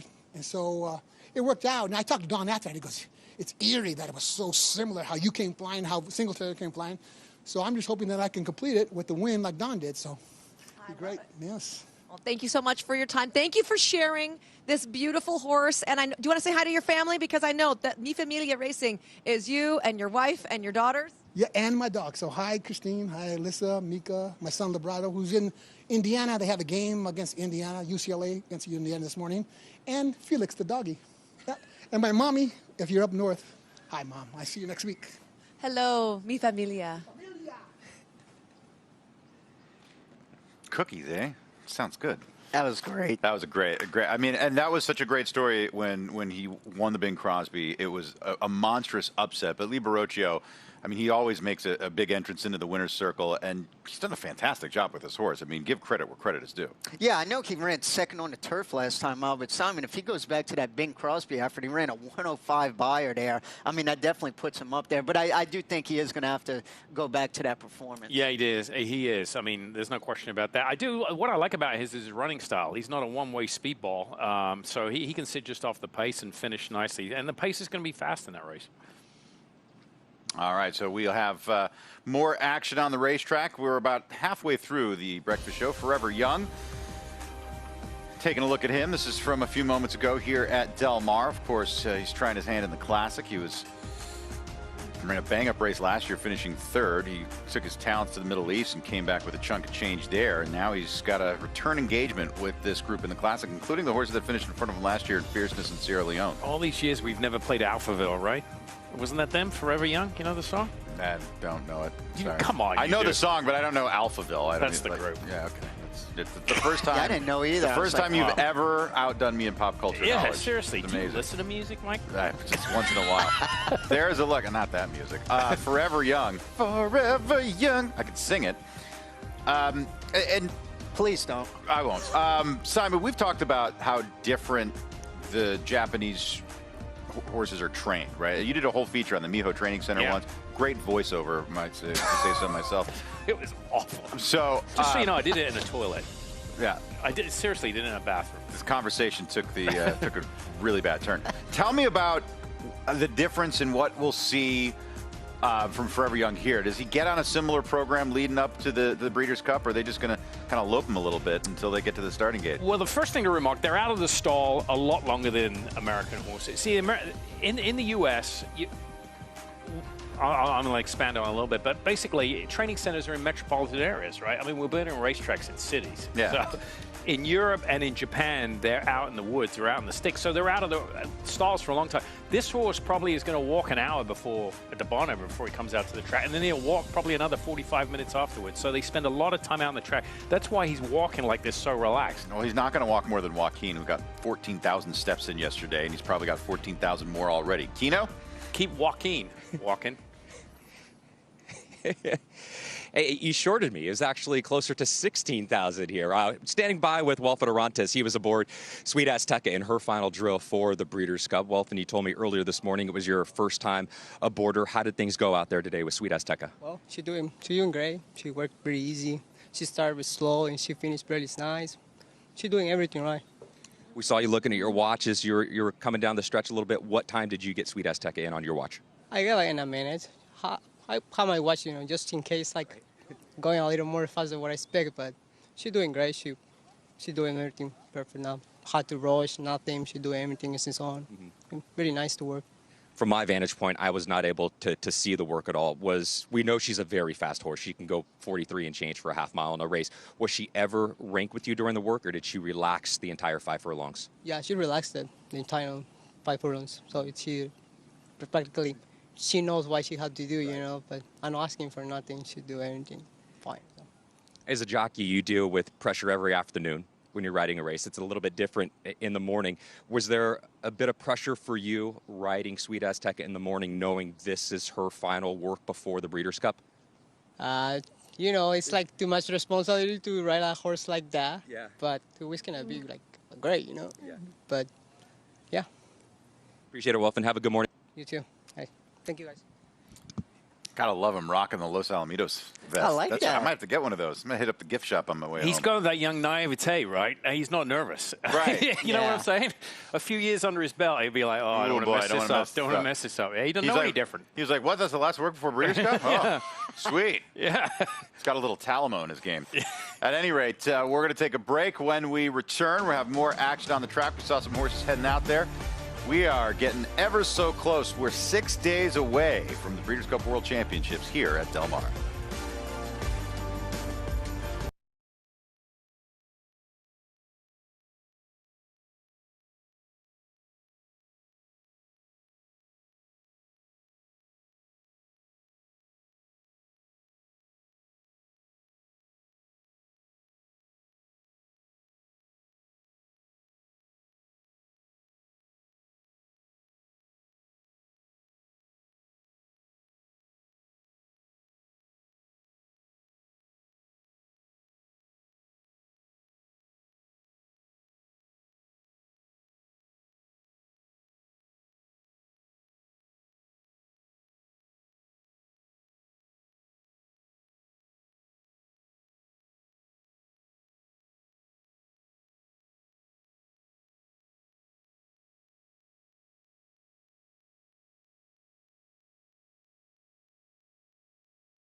The Sharp fillies on their way up. Stellifi, this 4-year-old, is coming into her own right now off of a graded stakes victory last time out. This is her prep earlier today at Churchill Downs for Brad Cox. She's on a 4-race win streak and just getting faster with each and every start. Yeah, she looks really, really good here. Every single race she's improved on the Beyer scale. 271s, 278s, 93, 95 Beyer, winning at Kentucky Downs last time out. And this is absolutely perfect. She went 49-1. Pretty much all of her works are like that. You're not going to see anything like really, really flashy, 46, 47 and change. But this is perfect. Striding out very, very nice. You can see why she's been running distance races on the grass. Look at her action, the way she goes. She just bounds over the ground here.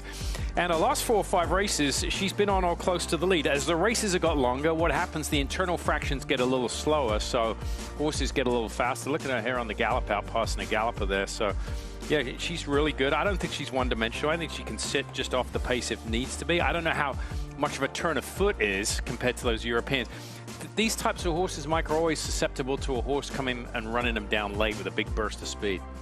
Yeah, but they get the nice firm turf course here at Del Mar, and it should be to her liking. We'll see what she has in store as she is taking on the toughest company of her career. Right now we go to Kate and Bradar, standing by with Brad Cox. Brad, tell me about Stellifi's work. She's a really good workhorse. She broke off the half mile. It was a very good breeze, galloped out.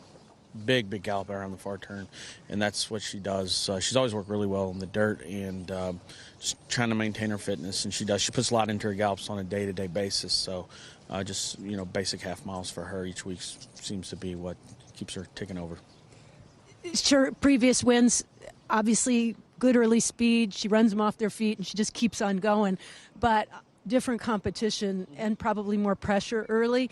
Is she the type that still has to be on the front? Is that? I don't know. We may find out next week or next Saturday. I think she'll rate if she's put in that position. I'm hopeful she will, but we'll see how the draw goes and where we break from and who else has speed. But I do think she'll put in a big effort. I think she'll like that ground out there and the distance as well, and the 3 turns. A little bit of an unusual situation because Trace Messina is your assistant, and it's his father and the group that are involved in the ownership. But how fun is that? I mean, in a way, it's like extended family. Yeah, for sure. I mean, look, they're a good group. They're not only clients, but they're friends, and yeah, it's really cool. I mean, what the cool story with the whole deal is obviously they have Fion as well, and these guys pick these horses out at the sales by themselves, and they're both very good. One's a Grade 3 winner, Grade 1 winner. So it's pretty amazing that look, they don't have a whole lot of stake in the game. They've starting to pick up and do more, but they're rolling. They're rolling, to say the least, and had a great year. And hopefully we can keep it going over the next couple weeks. They're a lot of fun to watch, that's for sure, with success, and hopefully we'll see a little more of it at the Breeders' Cup. Yeah, for sure. Tumbr Rumba on the track earlier today at Churchill Downs, working 5 furlongs in 59-2. There's a look at him on the outside. He's got the exercise rider all in black with the black helmet. Yeah, it looks. I think that's Tyler Gaffleone that's actually working. Yep. Tumbr Rumba there, and yeah, very sharp work. You can see he broke off about a couple lengths behind, and I would assume he's going to try and join this horse and finish up in tandem. The work before this was in 50 flat, so I'm sure Brian Lynch before the Breeders' Cup Dirt Mile just wanted something a little bit sharper going into this race. Yeah, his last 2 works 48 and 50, so kind of reverse what we're seeing with some trainers where they get a little more out of their works 2 weeks before. Brian neglected to just let this horse open up his lungs and stretch his legs here a week before. And very, very nice work. Yeah, this is perfect, and he's sharp right now. He's coming off 2 back-to-back wins, going a mile at Ellis Park and then winning the ACAC at Churchill Downs. So, but he's definitely loves this distance of 1 mile. 4th in the race last year, so I mean he's got to improve a bit. Maybe he has from his 4-year-old year to his 5-year-old year. Yeah, his last 2 Beyers are 93. He's definitely going to have to get in the hundreds to compete there. But I do like his 2-win streak so far. That's Tumbr Rumba galloping out after that work in 59-2. Kate and Bradar caught up with Brian Lynch. as Tumbr Rumba hangs out in the first stall closest to the office. Brian, you don't let him get very far away. No, he's always been a house favourite, and so we're very excited about this year's Breeders' Cup, and he had his final hit out today. Nice piece of work going into it. Couldn't be more thrilled with that. So we're going to do our best to get him over there as safe and sound as we can, and hopefully he's going to bring his A game. He worked in company, and it seemed like a pretty quick time. Is that kind of typical of him? I just think he's in very good form right now, Caton, and I always quote the great Ron McAnally, when good horses are good, they work good. So let's hope that's the case. Take me to the mile itself and what the ideal situation for him looks like. Obviously, it's going to be the toughest test, but where does he fit? Where should he sit? What would you like to see happen? I think there's going to be a very legitimate pace from the get-go, and I think he's a very tactical horse, so I think he could sit within striking range. And look, I'd like to see him at the quarter pole and getting involved in the lead and showing the tenacity that he showed in the ACAC, and that'd be the perfect in a perfect world. Did he have to convince you to go in the Breeders' Cup mile, or was it always kind of on the radar and something that you were hoping for? Well, no, it was certainly something you're hoping for, Caton, because after last year's effort, which I thought was a pretty genuine effort as a first start, as a 4-year-old, I thought it was a really good effort to run fourth there. And then his form got a little shaky. He was, running good, but he just wasn't hitting his straps like we would hope he would. And then after the Cowboy, he trained really well going into the Cowboy Jones at Ellis. And I thought that was a game win. He drew the rail, not an ideal situation for him. Tyler was able to take him back and get him to the outside. And he really ran game that day. So give you the hope that the ACAC was the next step. And if he was able to pull that off, then we had a legit chance of going back to the Breeders' Cup. And I think he's racing the ACAC. He took it to Hit Show, who was a heavy favourite in the race, and the betters made it a one-horse race, and them two hooked up from the get-go, and I think it was one of the most exciting stretch drives that I've run a horse in this year, because he laid it down all the way to the wire, and he showed he's the sort of the spark that everybody sort of jumped on his bandwagon as a young horse, because he'd really gut out tough races, and he showed that in the ACAC, and he's trained on really well since. So, hey, look, I just wouldn't trade spots with anyone. I think he's doing that well. Appreciate it, Brian. Thanks, Caton. I'd say he put the sparkle in Brian's eye, but it's always there. One thing I will say is that when this horse runs a mile, it's usually one. We've got Forever Young right over our shoulder. He looks really good, too. Yeah, and this is what I was talking about.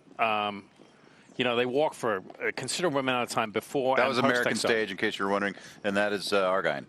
Yeah, in the mile. So a lot of big following here. Obviously, following the Japanese horses. They'll walk around here a couple more times, I would imagine. Sorry, we're fanboys too, as we get a glimpse of him over our shoulder. But back to Tumbr Rumba. The one thing that stands out, this horse, he doesn't run 2-turn miles very often. All those mile races are 1-turn miles. How different of that is a race? It's very different, especially the complexion of the race at Churchill Downs and at Ellis Park. At Ellis Park, it's kind of like a turn and a half, right? Yeah, it's like a turn and a half, but Churchill Downs going a mile is a true 1-turn mile. And we talked about it a little bit yesterday. Position is everything here at Del Mar on 1 mile. The first turn does come up pretty quick, so you don't want to get shuffled back out the gate. You definitely want to move forward. And he's a horse, Mike, that can lay up close, and I think his style is going to help him in that race. Well, hello to you too, Forever Young. Just saying hi. It's a nice jacket. Got $150 I could borrow. I might need to get another one. At any rate, let's go turf sprinting, shall we? As we've got Bear River on the track. 4 furlong work, 48-1. This runner for Keith DeSormo's coming off a win in the turf sprint at Kentucky Downs. Yeah, and if you look at all his works, he's a pretty good workhorse. He either goes 47 and change, 48. So this is pretty typical of him. Looks like Jimmy Graham is going to be aboard for this race. And last race is 2 for 2, and his paid box course was 17-1 at Ellis Park and then 19-1 at Kentucky Downs in the turf sprint. So he's definitely in the best form of his life. Simon ran 103 Beyer last time winning. His last 4 turf sprints, he's had 3 wins and 1 third-place finish. But yeah, he's obviously a pretty quick racehorse. He's got some size to him. He's built like a sprinter and obviously a good workhorse. Again, Jimmy keeping him out in the middle of the track here, but yeah, he's built like a tank. Look at that. Yeah, he really is. And he's a horse, he's fast, but doesn't necessarily have to be in front. Even though at Kentucky Downs he was in front, at Ellis Park sat right off, and Turf Sprint always has a lot of speed in it. So that's nice that if you have tactical speed to have in your pocket, that you don't necessarily have to be one-dimensional. That is very, very key. There's a look at Bear River for Keith DeSormo, putting in his final work earlier today at Churchill Downs. So he was just over our shoulder, but earlier Forever Young was on the track. We saw him making his way onto the track as he was getting some exercise in. Let's see exactly what he did, Simon. Okay, I wouldn't think a whole lot right now. He's just galloping around the racetrack. And like I said, we've seen him a lot here the last, 18 months, 2 years in the U.S. And this is what they do. The Japanese, you can't compare the way they train to the way horses train here in the U.S. They gallop very slow. He might even have a workout, and some of the workouts they'll have will be like 3/8 and 39. So he's just stretching his legs, getting around the racetrack, and he's still behind us. He's watching himself. What's up? There you are. Taking a look at you. Yeah. What a cool horse. I want to make sure he gets this. There he is, and there he is watching. Oh, he just walked away. He just stopped by to say hello. I love his demeanor. It's just, I mean, you can see him galloping there, just cruising right along, and even walking here. It's just very, very laid back. I love how we turn into tourists and we're like pulling out our camera phones. Well, I loved how he was watching the video of him galloping. That's so the cool. exercise rider. Yeah, that's pretty cool. Let's take a look at it again. He is one of the more fascinating horses in the world right now, just because of his accomplishment and what he's done everywhere. I mean, he brings his racetrack with him. It doesn't matter if he's going to Saudi Arabia or coming back to the U.S. I mean, he's run 12 times.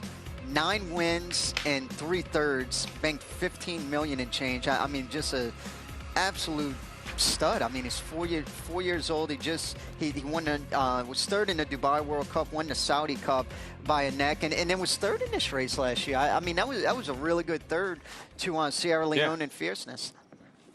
That's him right there, Forever Young, making his way. He's been the star of the show today, as like you said, they're going to walk continuously, getting used to the paddock here. And this is the first time I've seen others with cameras. We have some people kind of trickling in to the walking ring here. This is the first time I've seen people out here in the morning other than our crew. So we've got those fans, people, industry insiders, connections, making their way down here to Del Mar. Let's check in with Andy Biancone.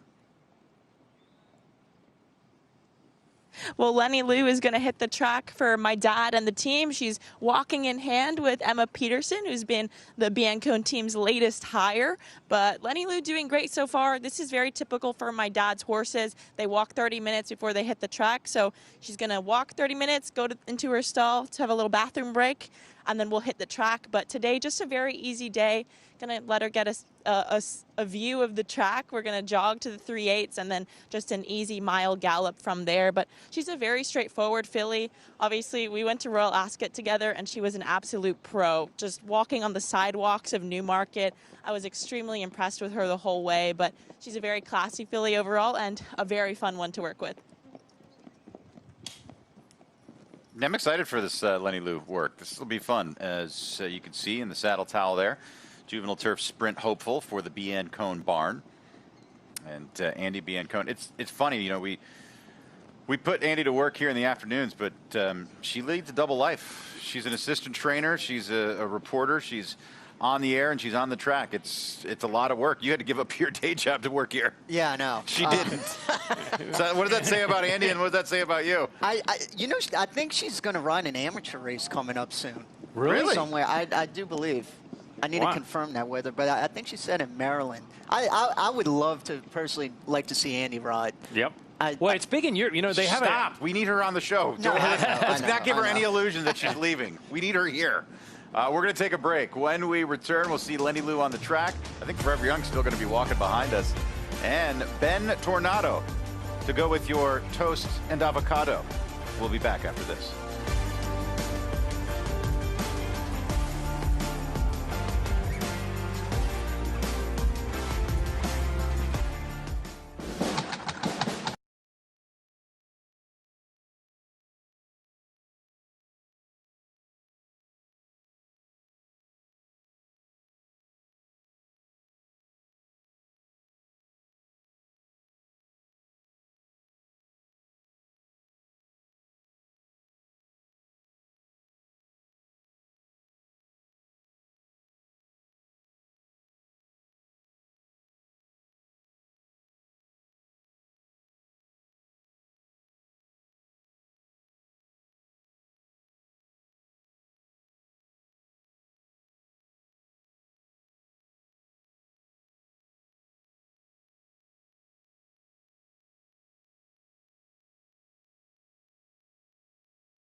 over Ben Tornado. The two of them locked in battle, and Straight No Chaser joins the fray on the outside with 1 furlong to run. Ben Tornado and Straight No Chaser, these two coming down to the line together. Straight No Chaser and Ben Tornado. Straight No Chaser in the Breeders' Cup Sprint. Ben Tornado was second, and then it was Mulligan. We didn't have the classic that we do. We'd be talking about this rematch in the sprint. Ben Tornado and Straight No Chaser. As Ben Tornado hitting the track at Keeneland earlier today, working in 49-2. As we take a look under the cover of darkness, but we can still get a good look at the horse. Yeah, and I think this is probably just what they wanted. On October 18th, his last work was a minute flat. It was a bullet work, best of 24 that day, so I think they just wanted something nice and cool. And his last race, I was there at Churchill Downs. He absolutely freaked. He was coming off a 10-month layoff where he did finish second in a Breeders' Cup. He won by 5 and ran 108 Beyer. I mean, that was a massive number. I think a good job by Jose D'Angelo. Like I said, he hasn't run since the Breeders' Cup Sprint. I like the fact he picked a prep race in the middle of September, ran a massive number, got plenty of time to recover from that, not make any regression. So, you know, these sprinters, we see that a lot with them. They don't run often, but when they do, they give it their all. And then they need usually a little bit of time between races. And I think off of that effort, if he would have ran him back and, say, a prep before the Breeders' Cup, I think he would have bounced to the moon off of that 108 Beyers. So to your point, Simon, I think the timing is absolutely perfect from that race on September 13th till Breeders' Cup Day. Scott Hazelton, one of the hardest working men in showbiz, caught up with Jose D'Angelo after Ben Tornado's work. Here with Jose D'Angelo as Ben Tornado puts in his work here at Keeneland Racecourse before heading to Del Mar. Watching him, didn't make a sound over the track. Jose, what did you catch him in here this morning at Keeneland? You know, we was looking for an easy workout. We pushed him a little bit last weekend, working in company. So today just was easy workout, you know, to have a good fly on Monday and be ready over there. He's ready. He's only had the one start this year. How have things gone this year? Was this part of the plan to get him started late in the fall, one race at Churchill, and then take him to the Breeders' Cup? Yes, you know, like he had a huge campaign last year, starting at 2-year-old, going to Saudi Arabia, later Charlestown, Breeders' Cup. So we decided to give time off to him. But if you see his workouts, he was training like for 6 months, okay? So we was looking, pointing to Breeders' Cup, just win one race before, because we know like the plan for next year, if everything flows good, gonna be strong for him, go to the Middle East and all the plans that we have. So that's why we gave to him one race, looking now Breeders' Cup, and hopefully everything's work. He ran such a big race. He earned such a big Beyer speed figure at Churchill Downs. Did you see that take any effect on him whatsoever coming out of that race over in Louisville? No, I'm sure like now the horse is better because if you see what we did with him, we worked strong 15 days before, pushing him, and later a easy workout because he worked at Saratoga to travel to Churchill, and he responds very well. So we did exactly the same, gave some time off, light training, making him happy, and now he's ready again. You also got a very fast filly, and she's so spicy. How did her workout go yesterday? She worked out amazing. She's a nice filly. I know that it's gonna be hard for her running against the colts and also against older horses, but she's very talented horse. I'm sure that she's gonna run hard Saturday over there. How about the distance of 5 furlongs at Del Mar? Does that help her case? I think helps. She's fast filly. We change a little the things with her, training her, because if you look on her, her last 3 races was 6.5 furlongs with up and downs at Kentucky Downs. That is probably more than 6.5 furlongs. She ran in Ascot 6 furlongs, and before everybody have the question about the 5.5 furlongs on the Mansell at Churchill, where Jose rode her perfectly and she had nice gallop out. So now I just was focused on put her speed that she have naturally. I don't have to do nothing, so that's why she just work out 3 furlongs to bring her happy and feel the speed over there. So is it easier to get her ready for this type of race at this distance, I guess is what you've summed up here in stating how things have gone coming into this race? Exactly. I think like going to be easier for her. 5 furlongs on hard grounds there. Good luck, and we cannot wait to see these horses campaigned and compete this weekend out at Del Mar. Thank you.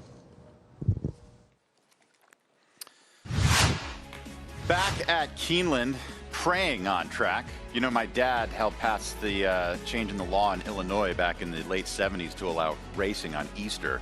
And my mom was mortified. And my dad said, don't worry, honey, there's more praying going on at the racetrack than any church in the country. Here's praying on track. I don't know if she's named after that, but that's what I'm going to say. Praying, working 4 furlongs in a swift 48-1. You can see her head kind of cocked, too. It looked like she was wanting to lean out a little bit. There is 2 other horses in front of her, so she has to kind of, looks like a race here. She had to wait a little bit, come out. I don't think that Robbie Medina was expecting that, but nonetheless, it's going to go in 48 and change. Coming off 2 back-to-back victories, one the Prioris by 3.5 lengths, and then the TCA against 3-year-olds and upward. Yeah, I mean, I don't think this work was by design by any means, and they're asking her to finish. She just ran a couple of weeks ago, 3 weeks ago, the opening weekend at Keeneland at TCA, so this is a pretty good work. The time is reflective of one thing, but when you're getting company like that, horses, you know, take a little more out of their workout from that. But yeah, that was more like a race. Yeah, especially this being her last work. Yeah. I definitely don't think, to your point, that was not by design with those other 2 horses in there. And I'm sure they were expecting something a little bit smoother without company. Let's get back out to Scotty as he's standing by with Bobby Medina.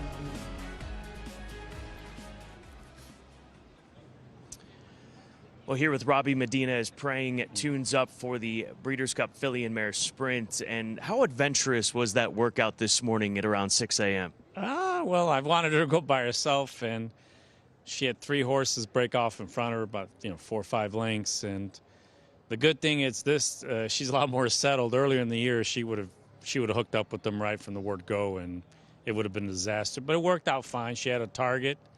I had her 47-4 out, 1 minute and 4/5, and she came back good, and I was more than pleased with the work.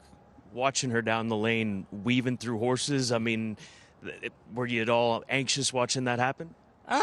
Not really, because she was settled.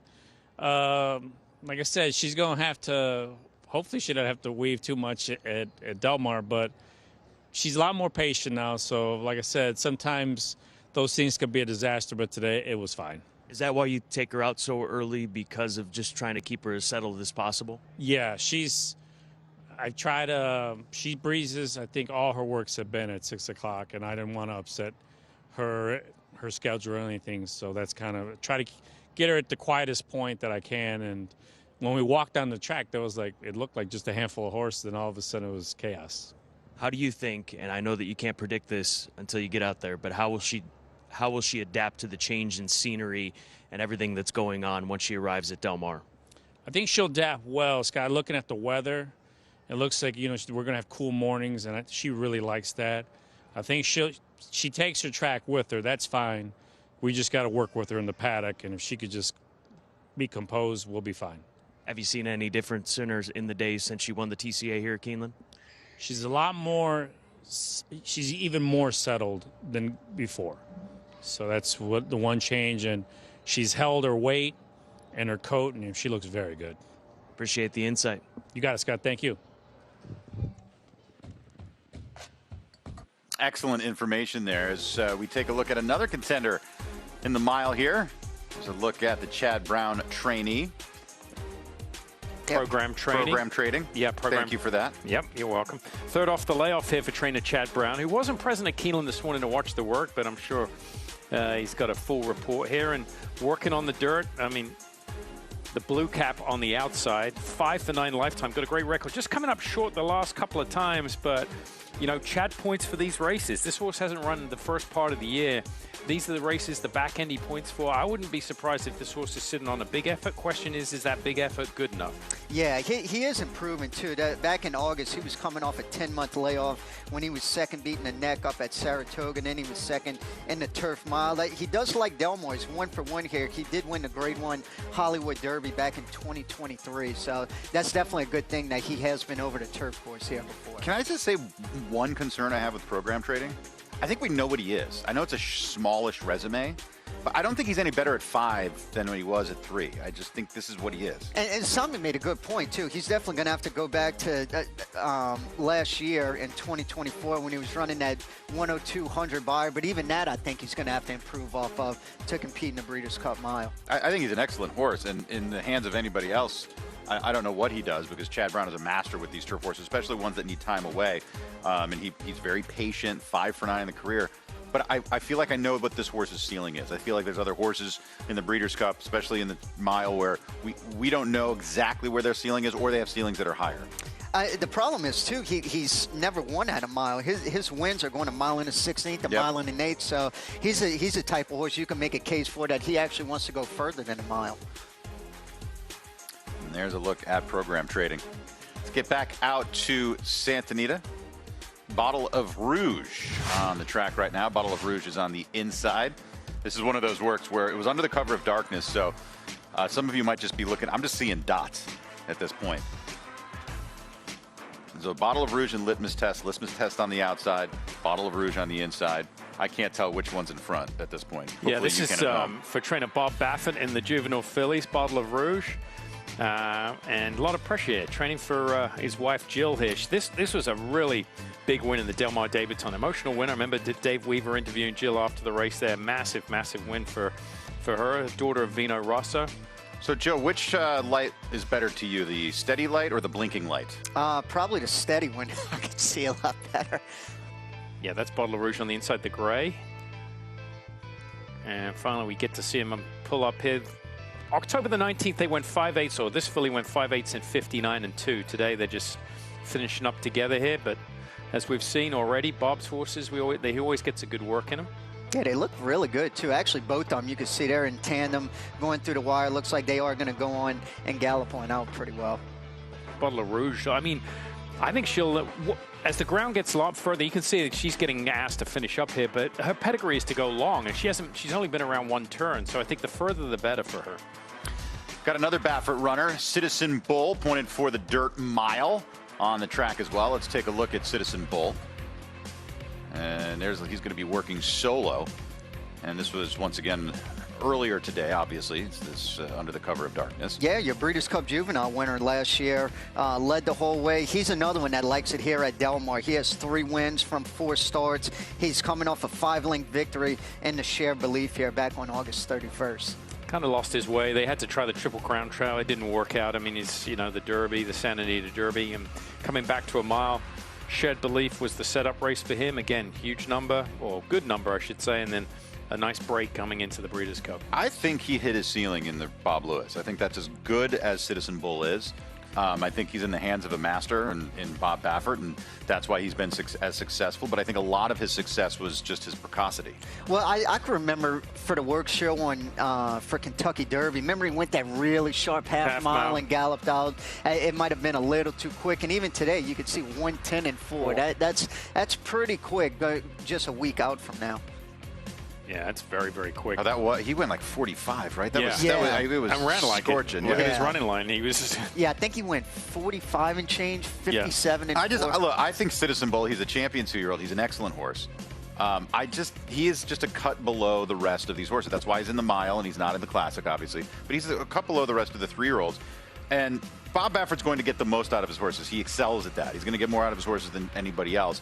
But I think we've seen him get the most out of Citizen Bull every time he's gone to the track. And I will say about Citizen Bull, I think this is his distance, going 1 mile. He is 2 for 2. Anything a little bit further, not that he can't get it done, but definitely better at 1 mile. Now, Full Serrano is a very interesting horse. It's your Breeders' Cup Dirt Mile from a year ago. He was second in the Goodwood after blowing doors off in his return race here at Del Mar back in September. Should note, I don't know that the Goodwood was their ultimate goal. The ultimate goal is the Breeders' Cup Dirt Mile and a repeat for Full Serrano. Here's another one of those works where we're just looking at a flashlight at this point. But he's an interesting one, and I don't know that we've seen the best that he has to give. No, the Goodwood was a race to decide the Classic or the Dirt Mile, and I think it was an easy decision. If you look at his record, he's only been defeated twice in the U.S., once at a mile and 1/8, once at a mile and 1/4. He's undefeated at a mile. So the decision was made to come back here. This is where he belongs. He's a true miler.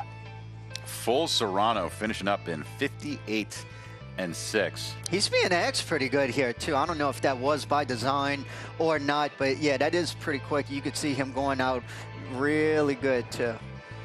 We're going to take a break. We'll be back with more on The Breakfast Show right after this.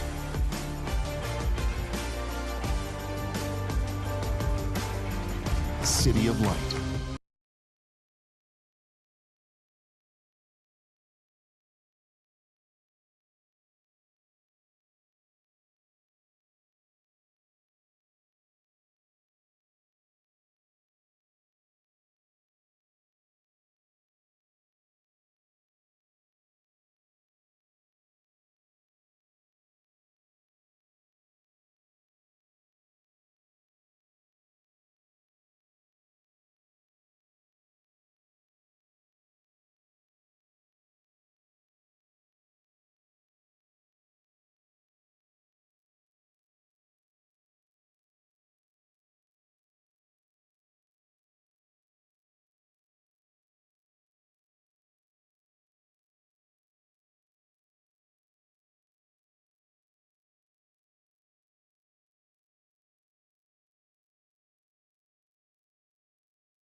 Back here at Santa Anita, the 9 o'clock break has happened. The horses just passed me on the track, and we're going to be watching for 3 fillies working in this break. The first one is Tamara from the barn of Richard Mandela. Hall of Famer Mike Smith going to be in the irons there. We also have Seismic Beauty going postward. You guys can find her with the yellow helmet. And then look for the white helmet with Splendora, the last 2 horses, both from the barn of Bob Baffert. And that's what we've got going on in this 9 o'clock hour here at the Great Race Place.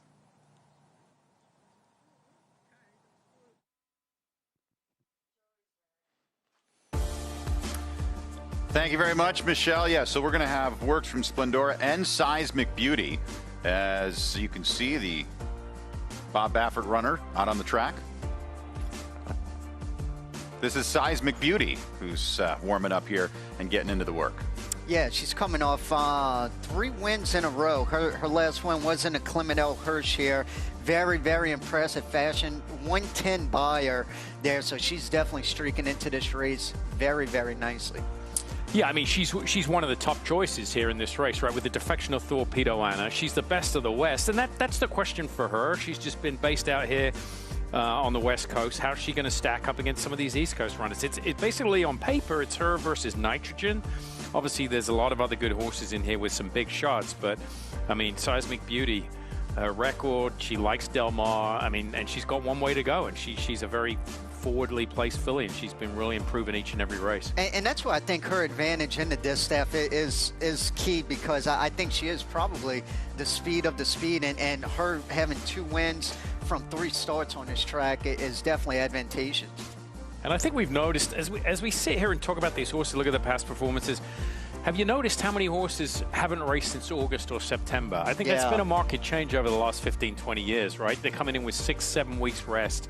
And I feel like that's a market change over the last 4 years. I feel like it's gotten much more like distance preps, and they want to come in with that large rest. And before it was always, oh, we want 4 weeks out, 5 weeks out. But even the Derby, I mean, they moved that Oaklawn Derby, the Arkansas Derby back so people could get the 5 to 6 weeks. I mean, and it makes a big difference too, because how many times have you seen horses the prep before, say the Breeders' Cup or Derby, they run their best race and they peak there instead of in the big race. So I think, to your point, and good means they have switched up, whether it's training or backing away from races. Yeah, I think years past you wouldn't have gone Travers Classic. You would have put a race somewhere in September, October time. Well, that was always the Pennsylvania Derby, right? It was Travers Pennsylvania Derby Classic back in the day. So we are definitely looking at changing times. And this is Tamra getting ready to roll for Richard Mandel. I'm sorry, rolling for Richard Mandel. She's an ultra-talented mare coming off of that win in the Chillingsworth last time out. She was the winner of the Del Mar debutante as a 2-year-old, lightly raced since, though.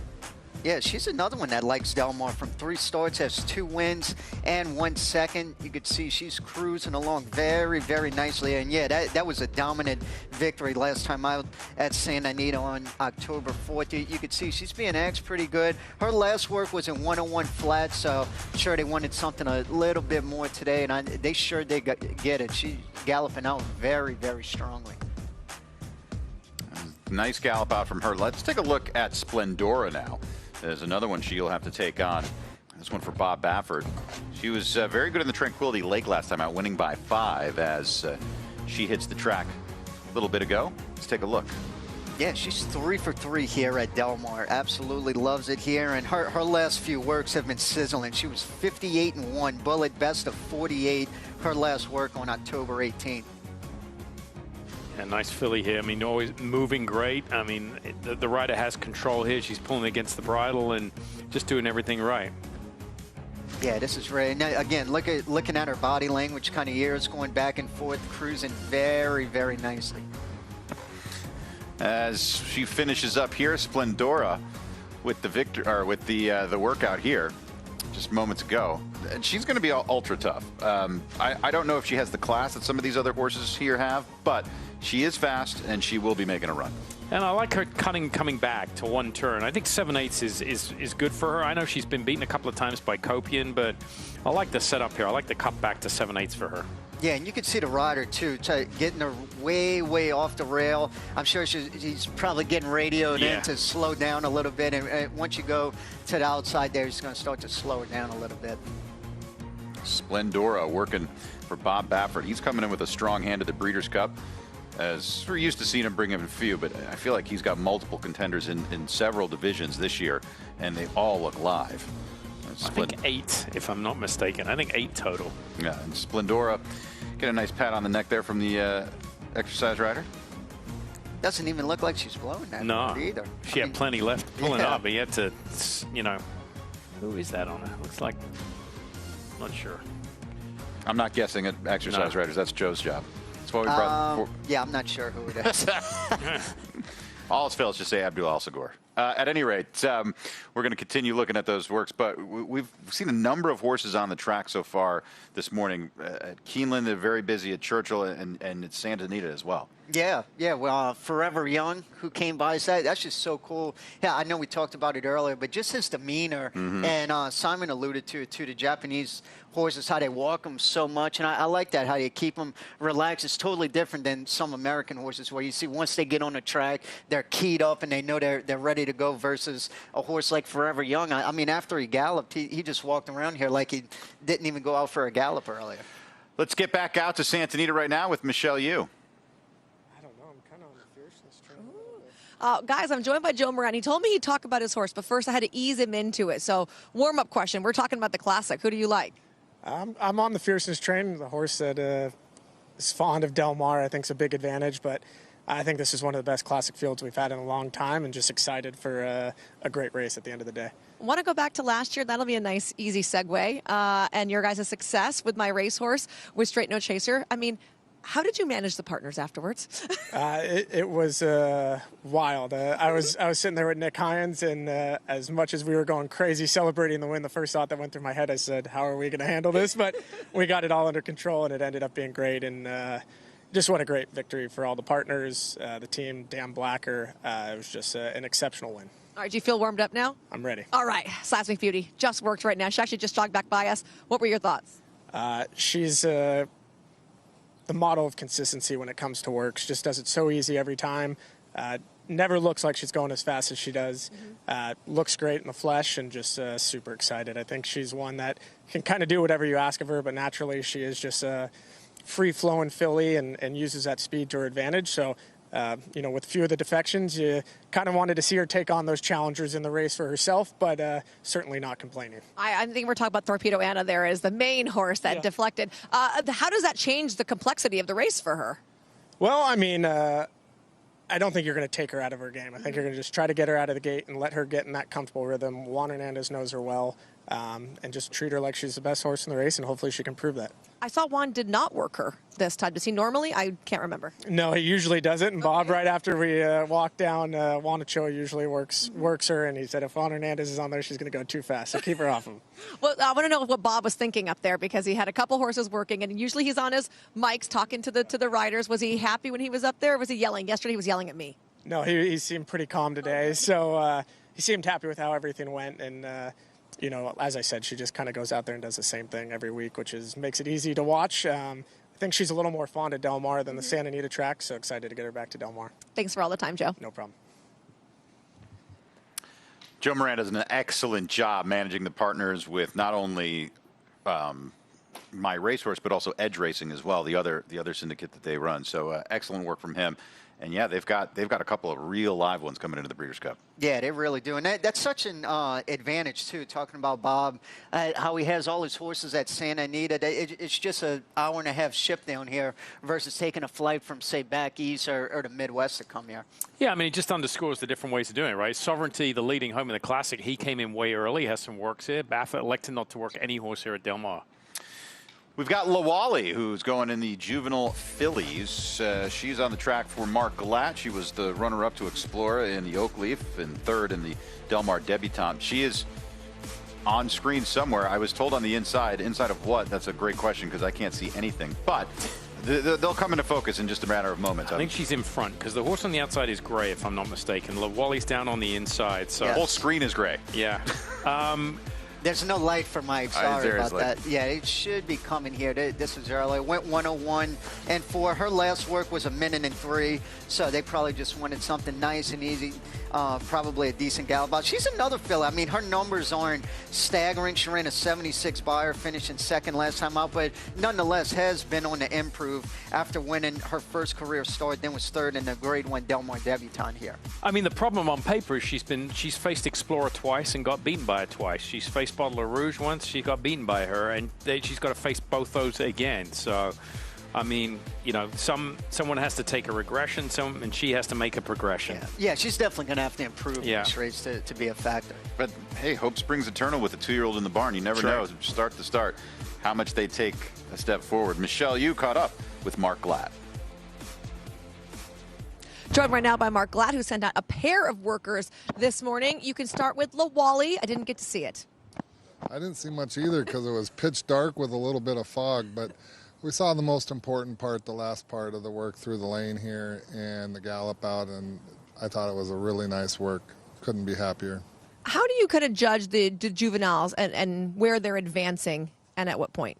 Well, I think, they're just improving with one start, from one start to the next so much that it's hard to say for sure, but my filly's been real consistent, gradually getting a little better, and hopefully she'll even take a bigger step up next week. Now, despite the 7:45 break being an absolute crazy fast out here with horses working, I did get to see Dr. Venkman work. What were your thoughts of it? Today he had kind of a tough work last week, and so I didn't want him to have such a tough work this week going in a week out. So he was by himself, and by himself generally just kind of goes through the motions, but I thought the finish was really really pretty solid. But the gallop out was sensational, I thought. So I think he's ready. Do you think the sprint's the perfect spot for him? He seems versatile, is why I ask. He is. I mean, in the perfect world, 7 furlongs is probably his best distance. You know, I think he's quite capable at 6 furlongs. He's got to get a good post, which he hasn't done here of late. 1, 2. Yeah, but he has won from the rail, so I'd like to be sitting in the 6, 7, 8 hole if we can, and so maybe we'll get lucky this time and to see where the dice fall. Can we chat about his affinity for Del Mar as well? He seems to really like it down there. He does, but he's a horse. I think he's been off the board once in his life. You know, he's very consistent. A couple of those races were his maiden in a first condition, so he does like it down there. I think it is an advantage because you know your horse likes it down there. Hopefully on some of the others, and we'll see. But he ran well at Churchill. Probably should have won that day. Had a tough trip from the rail. He ran well at Keeneland. So, you know, I don't know that the track surface makes a huge difference for him. Do you feel like you have some redemption because of your narrow defeat a couple of years back with Dr. Scheibel? I don't think you can think of it that way. You know, I mean, you had to bring that up. But no, I mean, redemption, no, it's a different year. It's a different horse. But I think it'd be nice to win one. And, you know, I think he's got a great shot. Thanks, Mark. Appreciate it. Thank you. Thank you, Mark. Here's Touch of Destiny for Michael McCarthy, the undefeated colt from Uruguay. 6 for 6, pointed for the dirt mile. I mean, the first time we're getting a look at him, for me, I mean, you have no clue, right? You don't know what to expect here with this horse next weekend. He's never had a start in the U.S.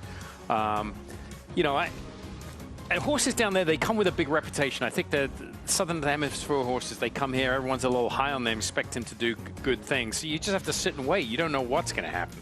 And he's only going a mile one time. Yeah. He did win by 5 lengths. It was a grade 3, but that wasn't Uruguay. And it's hard to knock him. He is 6 for 6. But to your point, Simon, you don't really know who he was running against. His workouts look good. He actually worked a mile on October 17th in 1:47. I mean, of course, the best Uruguayan horse to come here was Invasor, right? For McLaughlin. But, you know, those days of Passiana, Bayacoa, and all that consistently coming up are long gone. So you just don't know. Well, Michael McCarthy has an inkling of what he's got, though, his Touch of Destiny, making a good appearance on the track this morning. Good. Yeah, is being urged right here to finish and is doing just that. Visually, looks like he's finishing with a lot of interest. Looks like his momentum is going to let him gallop out pretty nice after I mean, he is winning against, regardless of who he's winning against, he's winning by 7 and 9 open lengths. If he really was good enough for the Breeders' Cup, those are running lines that you would expect of him just making mincemeat of the competition there. And he's progressed from distances, too. His first start was going 5.5, then he went 5, 5.5, 6.5, 7, a mile. So, I mean, whatever's thrown at him, he's taking it in full force. So there's a look at him getting the job done. Now, he is Uruguay, pardon my lack of geographical knowledge, is Uruguay Southern Hemisphere or Northern Hemisphere? Southern, I think. So he's a Southern Hemisphere 3-year-old? I believe so. He's an August foal. So he turned 3 on June 1st. So he's a very young 3-year-old. He just turned 3. Very interesting. Let's take a look at yellow card in the Prevagen Turf Sprint. Prevagen Turf Sprint. Yellow card, also for Michael McCarthy. Just ran into Reef Runner down the hillside in the Eddie D. Yeah, ran twice this summer, going 5/8 at Del Mar. Was second by a neck and a 2 other than. Then his next start, he did win that same condition. And, yeah, just missed by half a length in the Eddie D. I mean, these types of horses, this is a grab bag, this race, because a lot of it is trip. How's it going to play out? And post position, right? Post position is so key here at Del Mar. Oh, 2 key races, a mile on the dirt and 5 furlongs on the turf. Post position plays a big factor. You can, in essence, lose the race at the post position draw. Yeah, if you draw anything, say 10 outwards, you have to have everything be pristine. You have to break not only good, but come over in good order, not shut anybody off and get DQ'd like we did see here this past summer. I mean, everything has to go your own way. It was good to see Reef Runner redeem himself in the Eddie D after that DQ in the green flash. Yes. But yellow card was on the other side of that, finishing second in the Eddie D. And this was a colt really coming into his own, as he had tried Stakes Company a couple times back east at Saratoga and Kentucky Downs, and then coming here into California.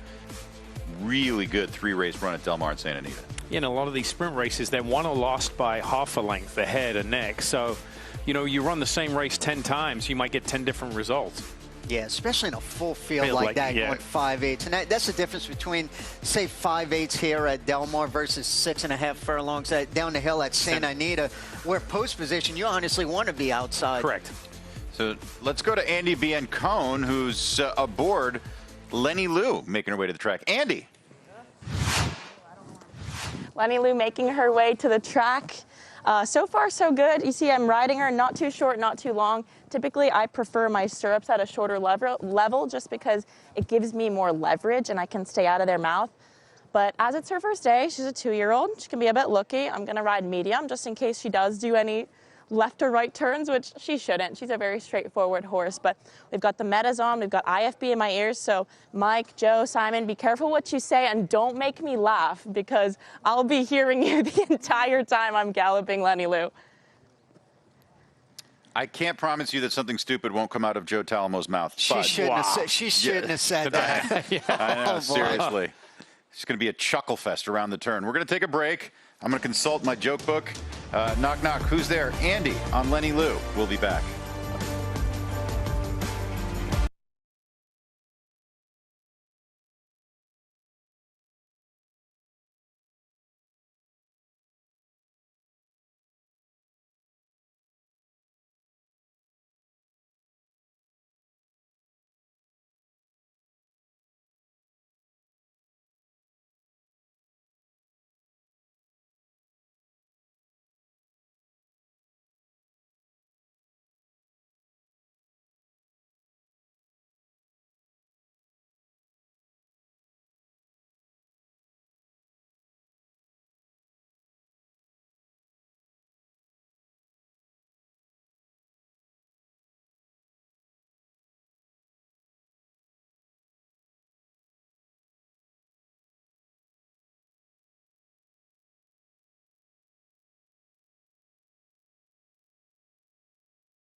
Across the globe, the world's champions. An international affair. Crossing oceans for finish lines. Flying from starting gates as champagne flowed. They took us all to the edge and became legends in the winner's circle. The world was here, and they brought everything they had with them. That was a wow performance. Grit defied odds. Long shots made history. And a huge upset. And we crowned 14 new champions from all over the globe. Del Mar was a world of luxury, grandeur, and unmatched excitement. Everything required for an experience that's always a breed apart. the Breeders' Cup World Championship, live from Del Mar. For the third time, the Seaside Oval is proudly hosting the Breeders' Cup World Championships. 14 championship races with over $34 million in purses. Future Stars Friday, and we'll kick things off with the Juvenile Turf Sprint. They're off. Magnum Force coming with a rush. Magnum Force has done it. Magnum Force with a huge closing kick. For a horse that had only won one race before, this is a huge step up. Immersive, undefeated in 3 starts for Brad Cox. Immersive is under a drive. She's got 3 lengths to make up, and she goes right on by at the 8th pole. Here is a champion, no doubt. 7th straight year that Brad Cox has had at least one Breeders' Cup win. On the track is your 3 to 5 favorite, Lake Victoria. She's got some tactical speed, definitely the horse to beat. Lake Victoria's down on the inside and in behind a wall of horses, and here she comes as she swings up on the outside, and Lake Victoria goes right by to take the lead. She's just too good. That was a wow performance. She keeps her unbeaten record intact. Next up for us, the Breeders' Cup Juvenile. You see Citizen Bull there, one of the longer shots here today at 13-1. It is Citizen Bull that goes out to the early lead. Citizen Bull by 2. Citizen Bull and Martin Garcia to win. You know what? He's really special. He reminds me a lot of American Pharoah. It's something like that. So the final race of the day, the $1 million Juvenile Turf. And they're into the stretch, and Dream On is the one to catch. And Ori Matisse is coming too. The driving finish, and Ori Matisse wins. A 7th victory in this race for the trainer in Aidan O'Brien. And now Aidan O'Brien ties Dean Wayne Lucas for the most Breeders' Cup wins. Yes, with 20. Since 1984, this event has gathered the best of the best from around the globe to compete on one stage. A part of what makes this year's Breeders' Cup so special is the record international participation. With 5 continents represented, the question is clear: who is the best in the world? Let's kick off Championship Saturday with a PNC Bank Filly and Mare Sprint. And Frosted Dawn was off to a slow beginning with Soul of an Angel way behind. Soul of an Angel is passing horses on the far outside, and they're into the stretch. Oh, it's wide open. Soul of an Angel in a huge upset. Soul of an Angel from last to first. I'm super excited. I mean, I'm containing myself now, but wait till I get to the champagne room. Cogburn comes in here today with an eye on the championship. Perhaps the fastest horse in the world. Irad Ortiz and Cogburn have a 4-length lead. Starlust is rallying up the rail, and they're getting to Cogburn now. Starlust comes from the clouds to win. And they thoroughly deserve a Breeders' Cup trophy in their cabinet. And Torpedo Anna begins to move away. This brilliant filly's going to take them all the way. Was there ever any doubt? Torpedo Anna, the Oaks winner, a Breeders' Cup champion, perhaps the horse of the year. When I was in the Marine Corps, I'd come out here every August, sit on the rail with my cooler, and now I'm here in the winter circle with a great horse. How does it compare? This is much better. All right, Rebels Romance trying to win for the 2nd time, won in 2012. Rebels Romance has built a big lead here. Rousham Park is cutting into it. Rebels Romance, a Breeders' Cup winner again. He's such a joy to ride, and you know he's an international superstar. Obviously, trying to save some ground early and then work out a trip from there. Well, Kevin Attar giving the instructions to Flavian. He's on Moira. She's running this twice before. She was 5th 2 years ago. Probably Canada's most popular racehorse. Moira now moves up on the outside. They're coming to the finish, and it is Moira. Oh, Canada. Today, she just proved she's the best turf horse in the world. The racing manager and the trainer have told me it is going to be raucous, not if, but when Straight No Chaser wins the Breeders' Cup Sprint. Straight No Chaser and Ben Tornado. Straight No Chaser in the Breeders' Cup Sprint. You better expand that winner's circle. 300 here, micro shares. Straight No Chaser! Everybody, let's go!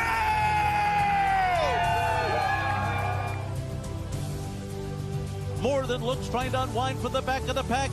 More Than Looks coming, 10 Happy Rows on the inside. A wild finish that goes to More Than Looks. Cherie DeVoe can now call herself a Breeders' Cup winning trainer.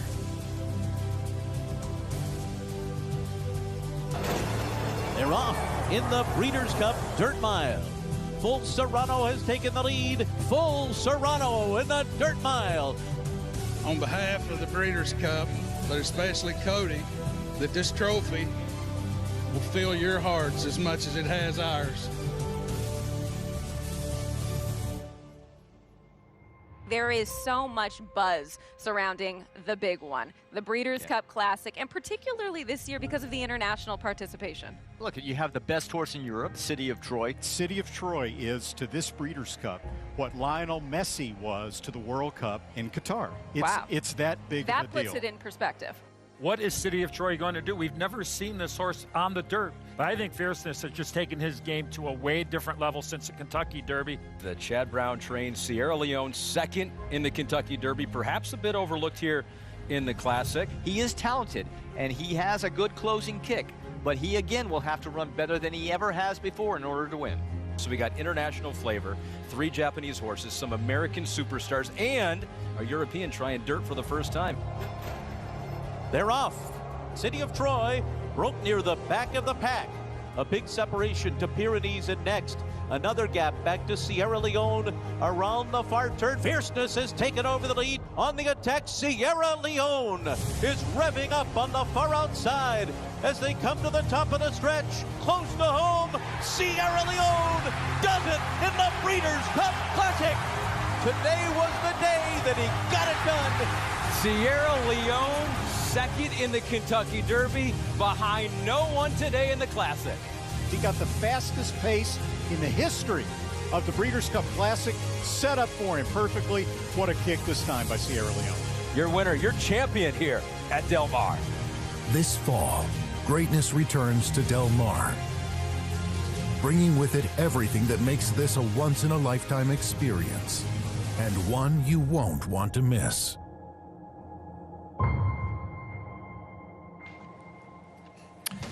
It's getting close. It's getting real close. There's a look at AG Bullet, Silver Bullets, as he makes his way onto the track for trainer Richie Baltus. He'll be one of the main contenders in the Breeders' Cup Turf Sprint.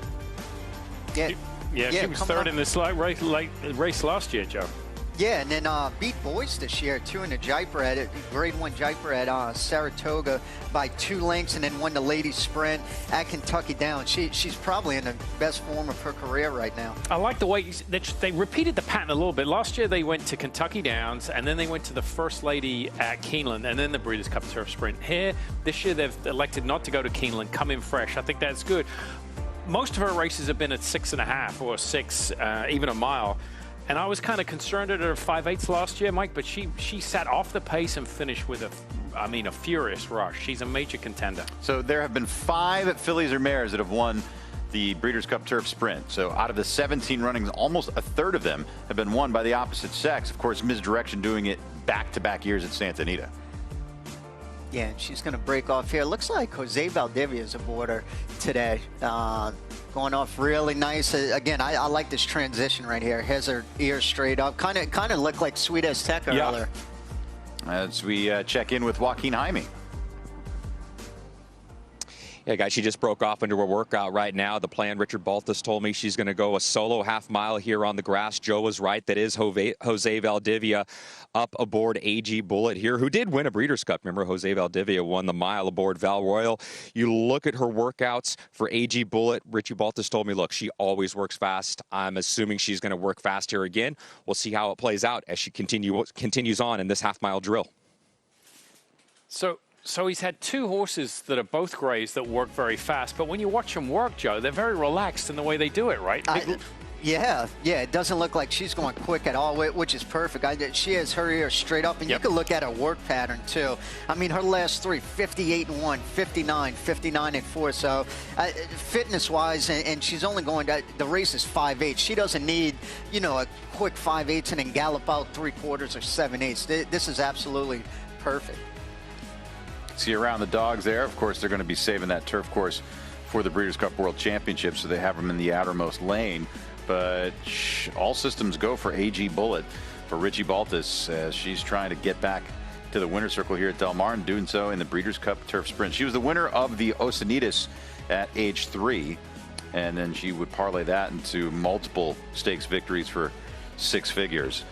As she's finishing up her work, well, a fan favorite here on the crew, Lenny Lou, is about to begin hers. As once again, we were quiet. We did not speak or make jokes, as Andy Biancone had work to do, and she could hear us the whole time. There's a look at Lenny Lou and Andy Biancone in the irons, getting this one ready for the Juvenile Turf Sprint. You can see she's looking around. Look at her ears. I mean, they're up like 2 antennas. That's why Andy was riding a little bit longer today. Anytime a horse comes to a track for the first time, especially a 2-year-old, they're a little more aggressive in their new surrounding. 1, they've usually shipped. 2, they've usually had a day off after the ship, so they're fresh. And 3, it's new surroundings, so she's kind of taking everything, all that signage on the outside. Horses have a very weird field of vision. It's like 270 degrees. They see left and right, but the clarity is not that good. So, I mean, and directly in front of them, directly below them, they can't see. And directly behind them. That's why don't ever rush up behind a racehorse. That's why you get the old double barrel. So what do we make here of Lenny Lou? She's ultra talented. She deserves to be here. How's this final work prior to the Breeders' Cup Juvenile Turf Sprint look? I mean, this is nice, just cruising out there. And you alluded to it. She has her ears. I don't think they could be more for her, just kind of taking in everything. And that's the difference between a filly. She's never been here at Del Mar, and especially for the Breeders' Cup when there's so much signage aware on the outside versus a horse that has run not only in Del Mar, but at a Breeders' Cup where they know they're going to look at all of that signage. Yeah, all everywhere. that purple sign. I mean, it seems mundane to us, but to a horse, that, you know, like a tree. For instance, they go to the track every day. If something new is placed in a position that they've never seen before, like a tractor or something, they'll spook from it. Right. But yeah, the exercise rider did a great job there, if she's listening. Smooch to her, Andy. Yeah. Just see what happens. Did you hear the one about the girl who rode a gray horse? Andy Biancone. She is, she'll revisit that work in just a matter of moments. We'll also have the meta glasses because we'll have the first person perspective. That's right. Yeah, so we've got more from that coming up. Truly a treat to have Andy bring us that first person perspective from working a Breeders' Cup horse, getting ready for the World Championships. Let's take a break. We'll be back with more here on The Breakfast Show. Only about 25 minutes left before we wrap up day 2.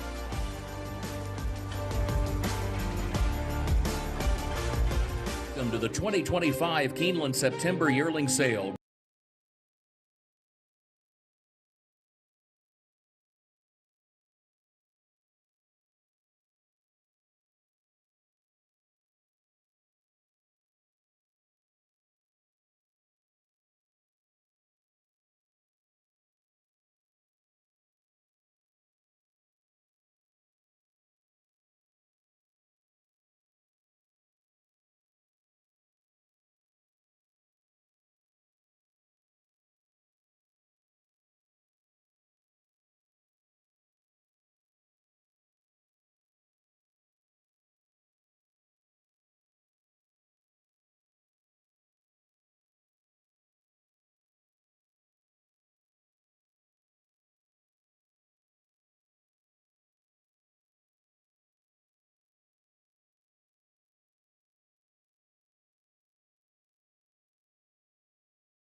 Welcome back to Breakfast at the Breeders' Cup as we are here at Del Mar.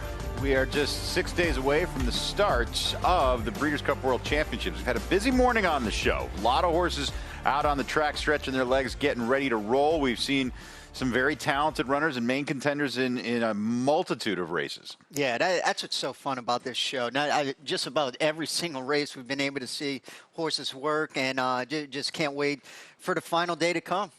Yeah, it's like, I mentioned it yesterday, basketball, football, it's like taking the top 5 players from every team and just putting them all in one spot for the weekend and watch them play and perform. Right now, we're going to head back to Santa Anita. Michelle Yu standing by with a very special guest. I'm here with Jill Baffert and her adorable but very frightened dog, Winnie. Is this her first time at the track? First trip to the barn. To the barn? Oh, she is so scared. Did you make it out in time to watch your horse work this morning? I didn't, but I watched it on TV. On FanDuel? I think so, yes. What were your thoughts? I thought she looked really good. I thought they all looked good. Nisos looked awesome. Some of the competition looked awesome. Everybody looked really good. I have such a dumb question. I thought Bottle of Rouge was for sure named after makeup, but I realized Vino Rosso. Is it just Bottle of Red? It's Bottle of Red, but it's from a Harry Styles song. I love Harry Styles, and so I thought it checked both boxes. Yeah. Today I had a light bulb moment. I'm like, it's Vino Rosso. It's probably named after wine. What did Bob tell you he was going to have Bottle of Rouge do today? He didn't. Doesn't he know happy wife, happy life, Jill? He hasn't figured that out yet. What's it been like to have this journey as an owner? Because you've been by Bob's side through all of these great wins, but now it's your name and your silks out there. It's been really exciting. I've had some really awesome horses before, but just to have a baby and to feel like, it's a different feeling to feel like, oh my goodness, she may go on, and I know it's a long time between now and whenever, but it's been really exciting. I love to see that. And when did we get this puppy? We've had her about a month, so she's almost 4 months old. And you've taken it this long to bring her to the barn? Yeah, we've got to break her in. She's very cautious. Aww. Yeah, her name is Winnie, like a horse Winnie. Yeah. Oh, she likes that. Okay, we talked to Jill. I see Bob over here. We're going to sneak away and see if we can talk to Bob really quick. Maybe I should bring Jill as reinforcement. Oh, he ran away from me. Where'd he go? Here he is. Oh, Bob, you got cupcakes for everybody. Bob, Jill said I could talk to you about how the morning went. Come on, I'm trying to eat a cupcake here, Like I'll hold it for you. Dana Barnes brought us all cupcakes, She's the best cook. It went very smooth. I was very happy with all the works. The track was a little bit quicker at 6:30. They were bouncing over pretty well. Yeah, but everything went as planned, and so came back great. They look good. So now we just wrap them in what's it called? Bubble wrap. Bubble wrap. Yeah. Who makes you more nervous? This group over here, Joe, or Tom Ryan, or the wife over there in the white jacket? Right there in the white jacket, right there. She's going to go over the game plan with Mike Smith. That's what Mike Smith said This week. Well, I better hope that it continues. See, I threatened her. If she's not nice to me, I says, I'm going to work your filly with Nisos. See, so she's been nice to me. And that was nice. I'm sure she appreciated that, right? You worked her with another juvenile litmus test. They went. Yeah, I didn't want to do anything serious with them. They went a minute. They went nice and easy together, and so her filly wants to go 2 turns. She's been ready, and so she's not one that really will. She's not a great workhorse, but she likes company. And Litmus was just cruising there with her, and Brant, he looked great yesterday, and so I mean everything looks. Look, I can't blame it on the works. The works went well, and so we just got to, ship them, keep them healthy and happy, and hope they get the trip. I appreciate the time. You got to look at this cupcake, by the way. Come close, because this is a red velvet cupcake. He does this for us. But look at it has gold on top. These are little handmade succulents. Look at it's a whole bouquet of flowers here. Dana Barnes, by the way, used to be the Gallop girl out here, and she rode, not a Gallop girl, sorry, the work rider, and she rode Midnight Loot, right? The work rider. Didn't she ride Midnight Loot? She rode all the good ones, all the champions. Good ones. Lots of champions, and now she makes cupcakes. Arrogate. Arrogate? Arrogate. She was in Dubai with Arrogate. Even sent her by with Secret Circle there by herself, and she went. Did you? Yeah. Well, Dana Barnes, traveling lady, cupcake extraordinaire. Come for the breakfast show, stay for Ace of Cakes. Dana Barnes with the cupcake action. And I'm a big fan of Winnie. I hope we're going to see a little more of Winnie on the show this week. I can't believe that was his first time to the barn. Yeah. I figured they found the horse in the barns. Found the dog in the barns. That's probably what I was thinking about. We're going to take a quick timeout. When we return, we're going to have some more action. We'll check in with Andy Biancone, get the aftermath of the Lenny Lou gallop, and we'll also talk about the work of the day. We'll be back after this.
This is from the Wesley Ward barn, hitting the track at Keeneland earlier today. We're going to take a look at, starting with the juvenile turf horse Outfielder.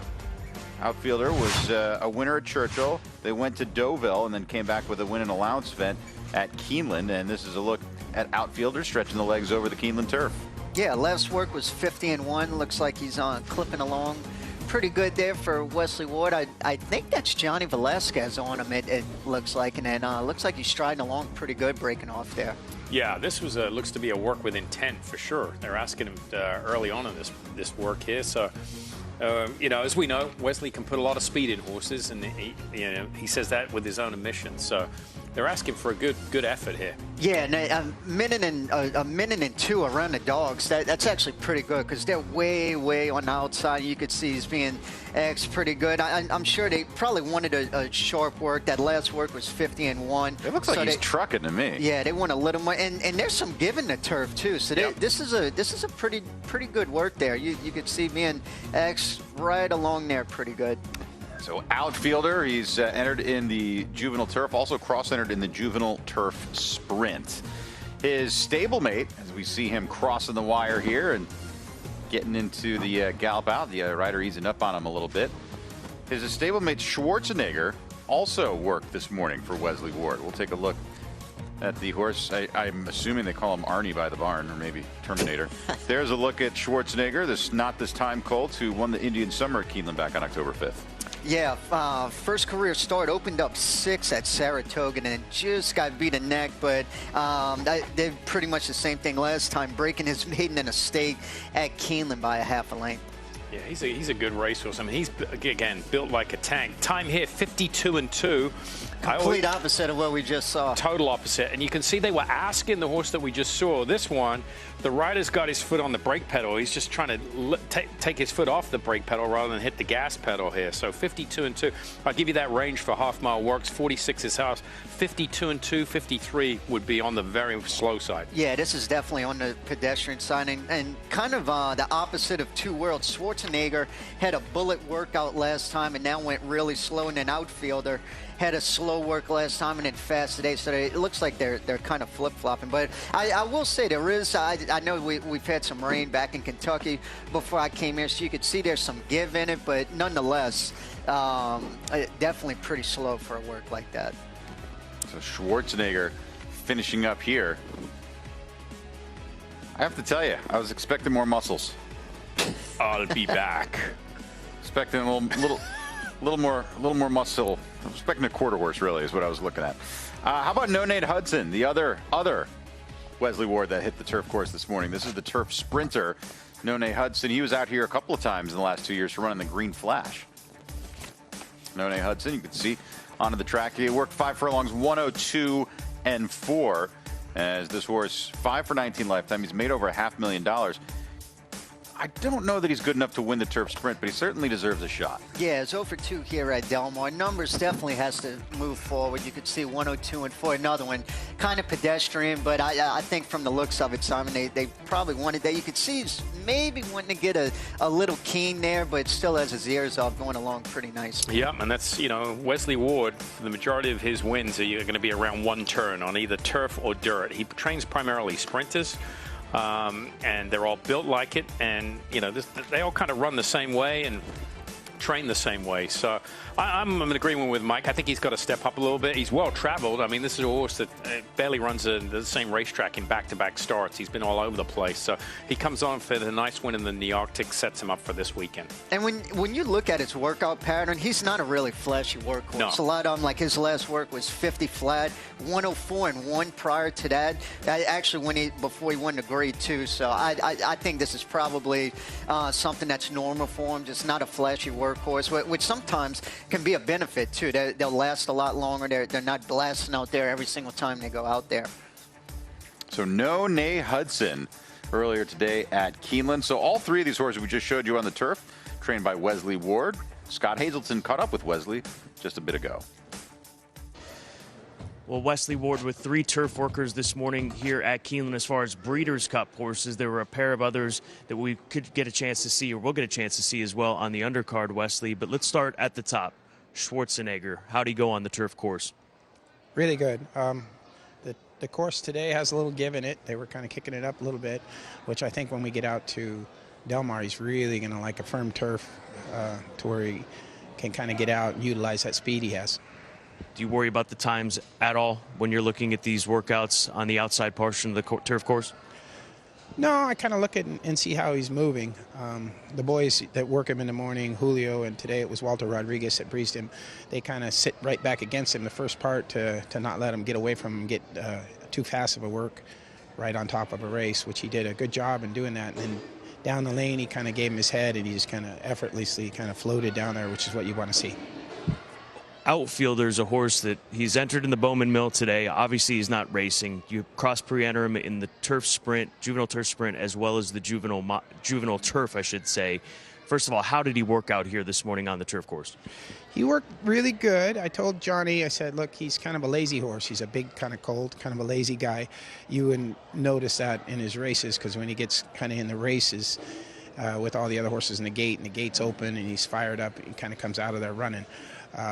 But in the mornings, he's a real kind of easygoing guy, a little 105-pound guy, gallops him every day. So I wanted to get him behind another horse, Monterey Bay. We broke him off about 10 or 15 lengths in front, so he'd have a sort of a target to look at. And Johnny was a bit surprised, and when I told him that he was kind of an easygoing, kind of a lazy guy, because the only time he knows him is when he's on him in the races, and away he goes. But he worked really good. I was very happy with him. We're going to stretch him out to a mile. I just didn't want to, of the 2 I have, outfielder and Schwarzenegger, I felt my best chance would be Schwarzenegger going 5 furlongs. He's very, very fast, and that course down there plays is going to play fast in Del Mar. So we're going to stretch him out to a mile. We're going to get back to the barn here and talk to Johnny about how the work went. I was very happy with it. He kind of ran down a very, good 3-year-old colt that I have that's going to go in one of the undercard races, and I was very happy with his workout today. And then No Nate Hudson, how did he get over the turf here? Good. He had an excellent workout last week and repeated again this week. It's a shame for Charlie O'Connor and his group of owners that are all excited for the Breeders' Cup, but we're on the bubble, so we're going to sort of see what's coming over from Europe and see if he can get in, because he's sitting on a big race as well. So he's got a ship, obviously. So how do you figure this out between now and ship time to Del Mar? Well, we're going to have to make that decision.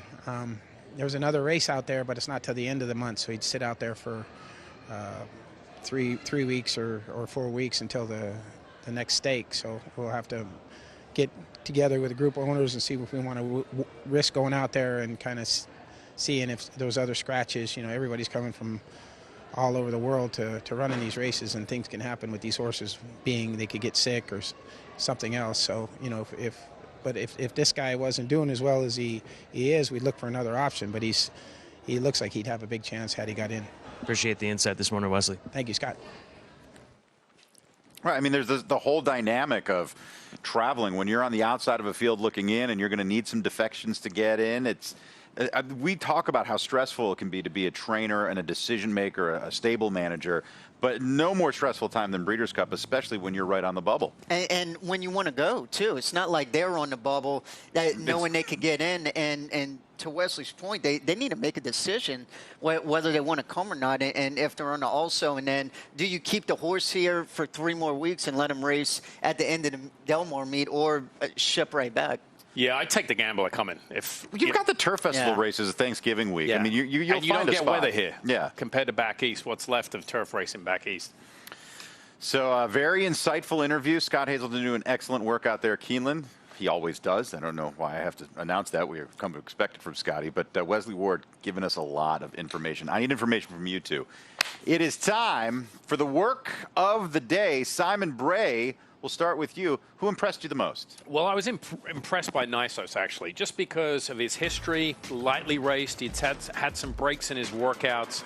And to me, I thought this was very, very good. He's a horse that's, a neck away from being undefeated.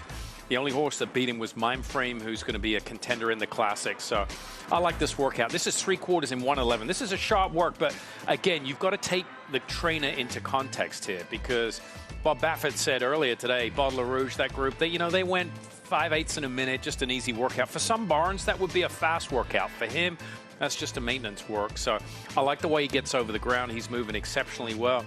Jill, when they asked her about how the horses work, this is one of the first things that came to mind for her with Nisos. So I think he's sitting on a good race. The layoff lines are a concern. There are some breaks in his work between the end of September, the middle of October, between the end of August and the middle of September. So, he's not an easy horse to train, but once you do get him right, I think he's very good. And I think he's coming into this weekend very, very good. Of course, I always say this as a former trainer, works are great. The most important part of a work is the next morning, because this all means nothing if they don't come out of it in good shape. So Nisos, he's long on talent, pointed for that dirt mile, and we'll see exactly what he does come November 1st. Now, Joe, let's talk about your work of the day. Who impressed you the most? This was tough, but I thought it was sweet Azteca. She went 59-4. And one thing of note, Welfin Arantes is on her for the first time. And Richie Baltus was interviewed and saying he did not want to go too fast, that she can be kind of a filly that can get rank early. Her last work was actually 110-4. Sometimes they'll run races that fast. But I love the transition from when she broke off to the pony to right ear. She has her ears straight up. This 59-4 visually to me looked like a minute and change, even 101. I thought Welfin did an unbelievable job of getting her to settle really good, because a lot of her races, she's either in front or right off the lead. So I think that this is perfect for her to be able to kind of settle if there is a filly in front of her, or if she is in front, just to kind of settle and really get her to switch off a little bit. And one good thing about her too, she's 2 for 2 here at Del Mar. She's won the Rancho Bernardo 2 years in a row, and I just really visually love this effort here. Again, 59-4. Visually, to me, looked more like a 101, and her working very quick last week. I think this is absolutely perfect what Richie Baltas was looking for. I'll give Wilfrin 4 stars too, as well as the horse, right? I really thought he did a good job, and that's what to compare it. It would almost be like a Ford and a Ferrari. When you, even though 2 horses, say a maiden special weight horse and a stake horse can both work a minute, the feel is totally different, even though you're going the same speed. So hats off to him for doing a great job on a Breeders' Cup horse. The Sweet Azteca, Joe Talamo's work of the day. Welfin Arantes, yeah, he was cool with it. Yeah. He was all good. Yeah, no, we're good, man. I will say this: I need the Los Al, the white Los Al vest. That was cool. I might drive up to Los Al and grab one for tonight, just for tomorrow's show, just to bust it out. You could probably fit in his. Yeah, I could fit it around my arm. I mean, try it at least. Let's check in with Joaquin. Yeah, Mike, winding down show number 2, looking ahead to tomorrow for show number 3. And the Preakness winner, Journalism, he is expected to have his final breeze for the Breeders' Cup Classic coming up tomorrow here at Del Mar, roughly around 6:30 in the morning. If you looked at the scratches and changes today at Keeneland Racecourse, you'll notice a rider change for Jose Ortiz taking off that mount. The reason being is that is going to allow Jose Ortiz to get on a plane and come out here to Southern California and be at Del Mar later on this evening. He'll get a couple of hours of sleep, and then he's going to go ahead and get up early and breeze Journalism roughly around 6:30, dismount, and then hop on a plane once again and head back to Kentucky. So Mike, one of the stars of the show and one of the headliners at the Breeders' Cup, Journalism, he's going to be one of the first horses we see on breakfast at the Breeders' Cup early tomorrow morning. And Mike, keep an eye out right now. Journalism is heading to the paddock to school right behind you guys.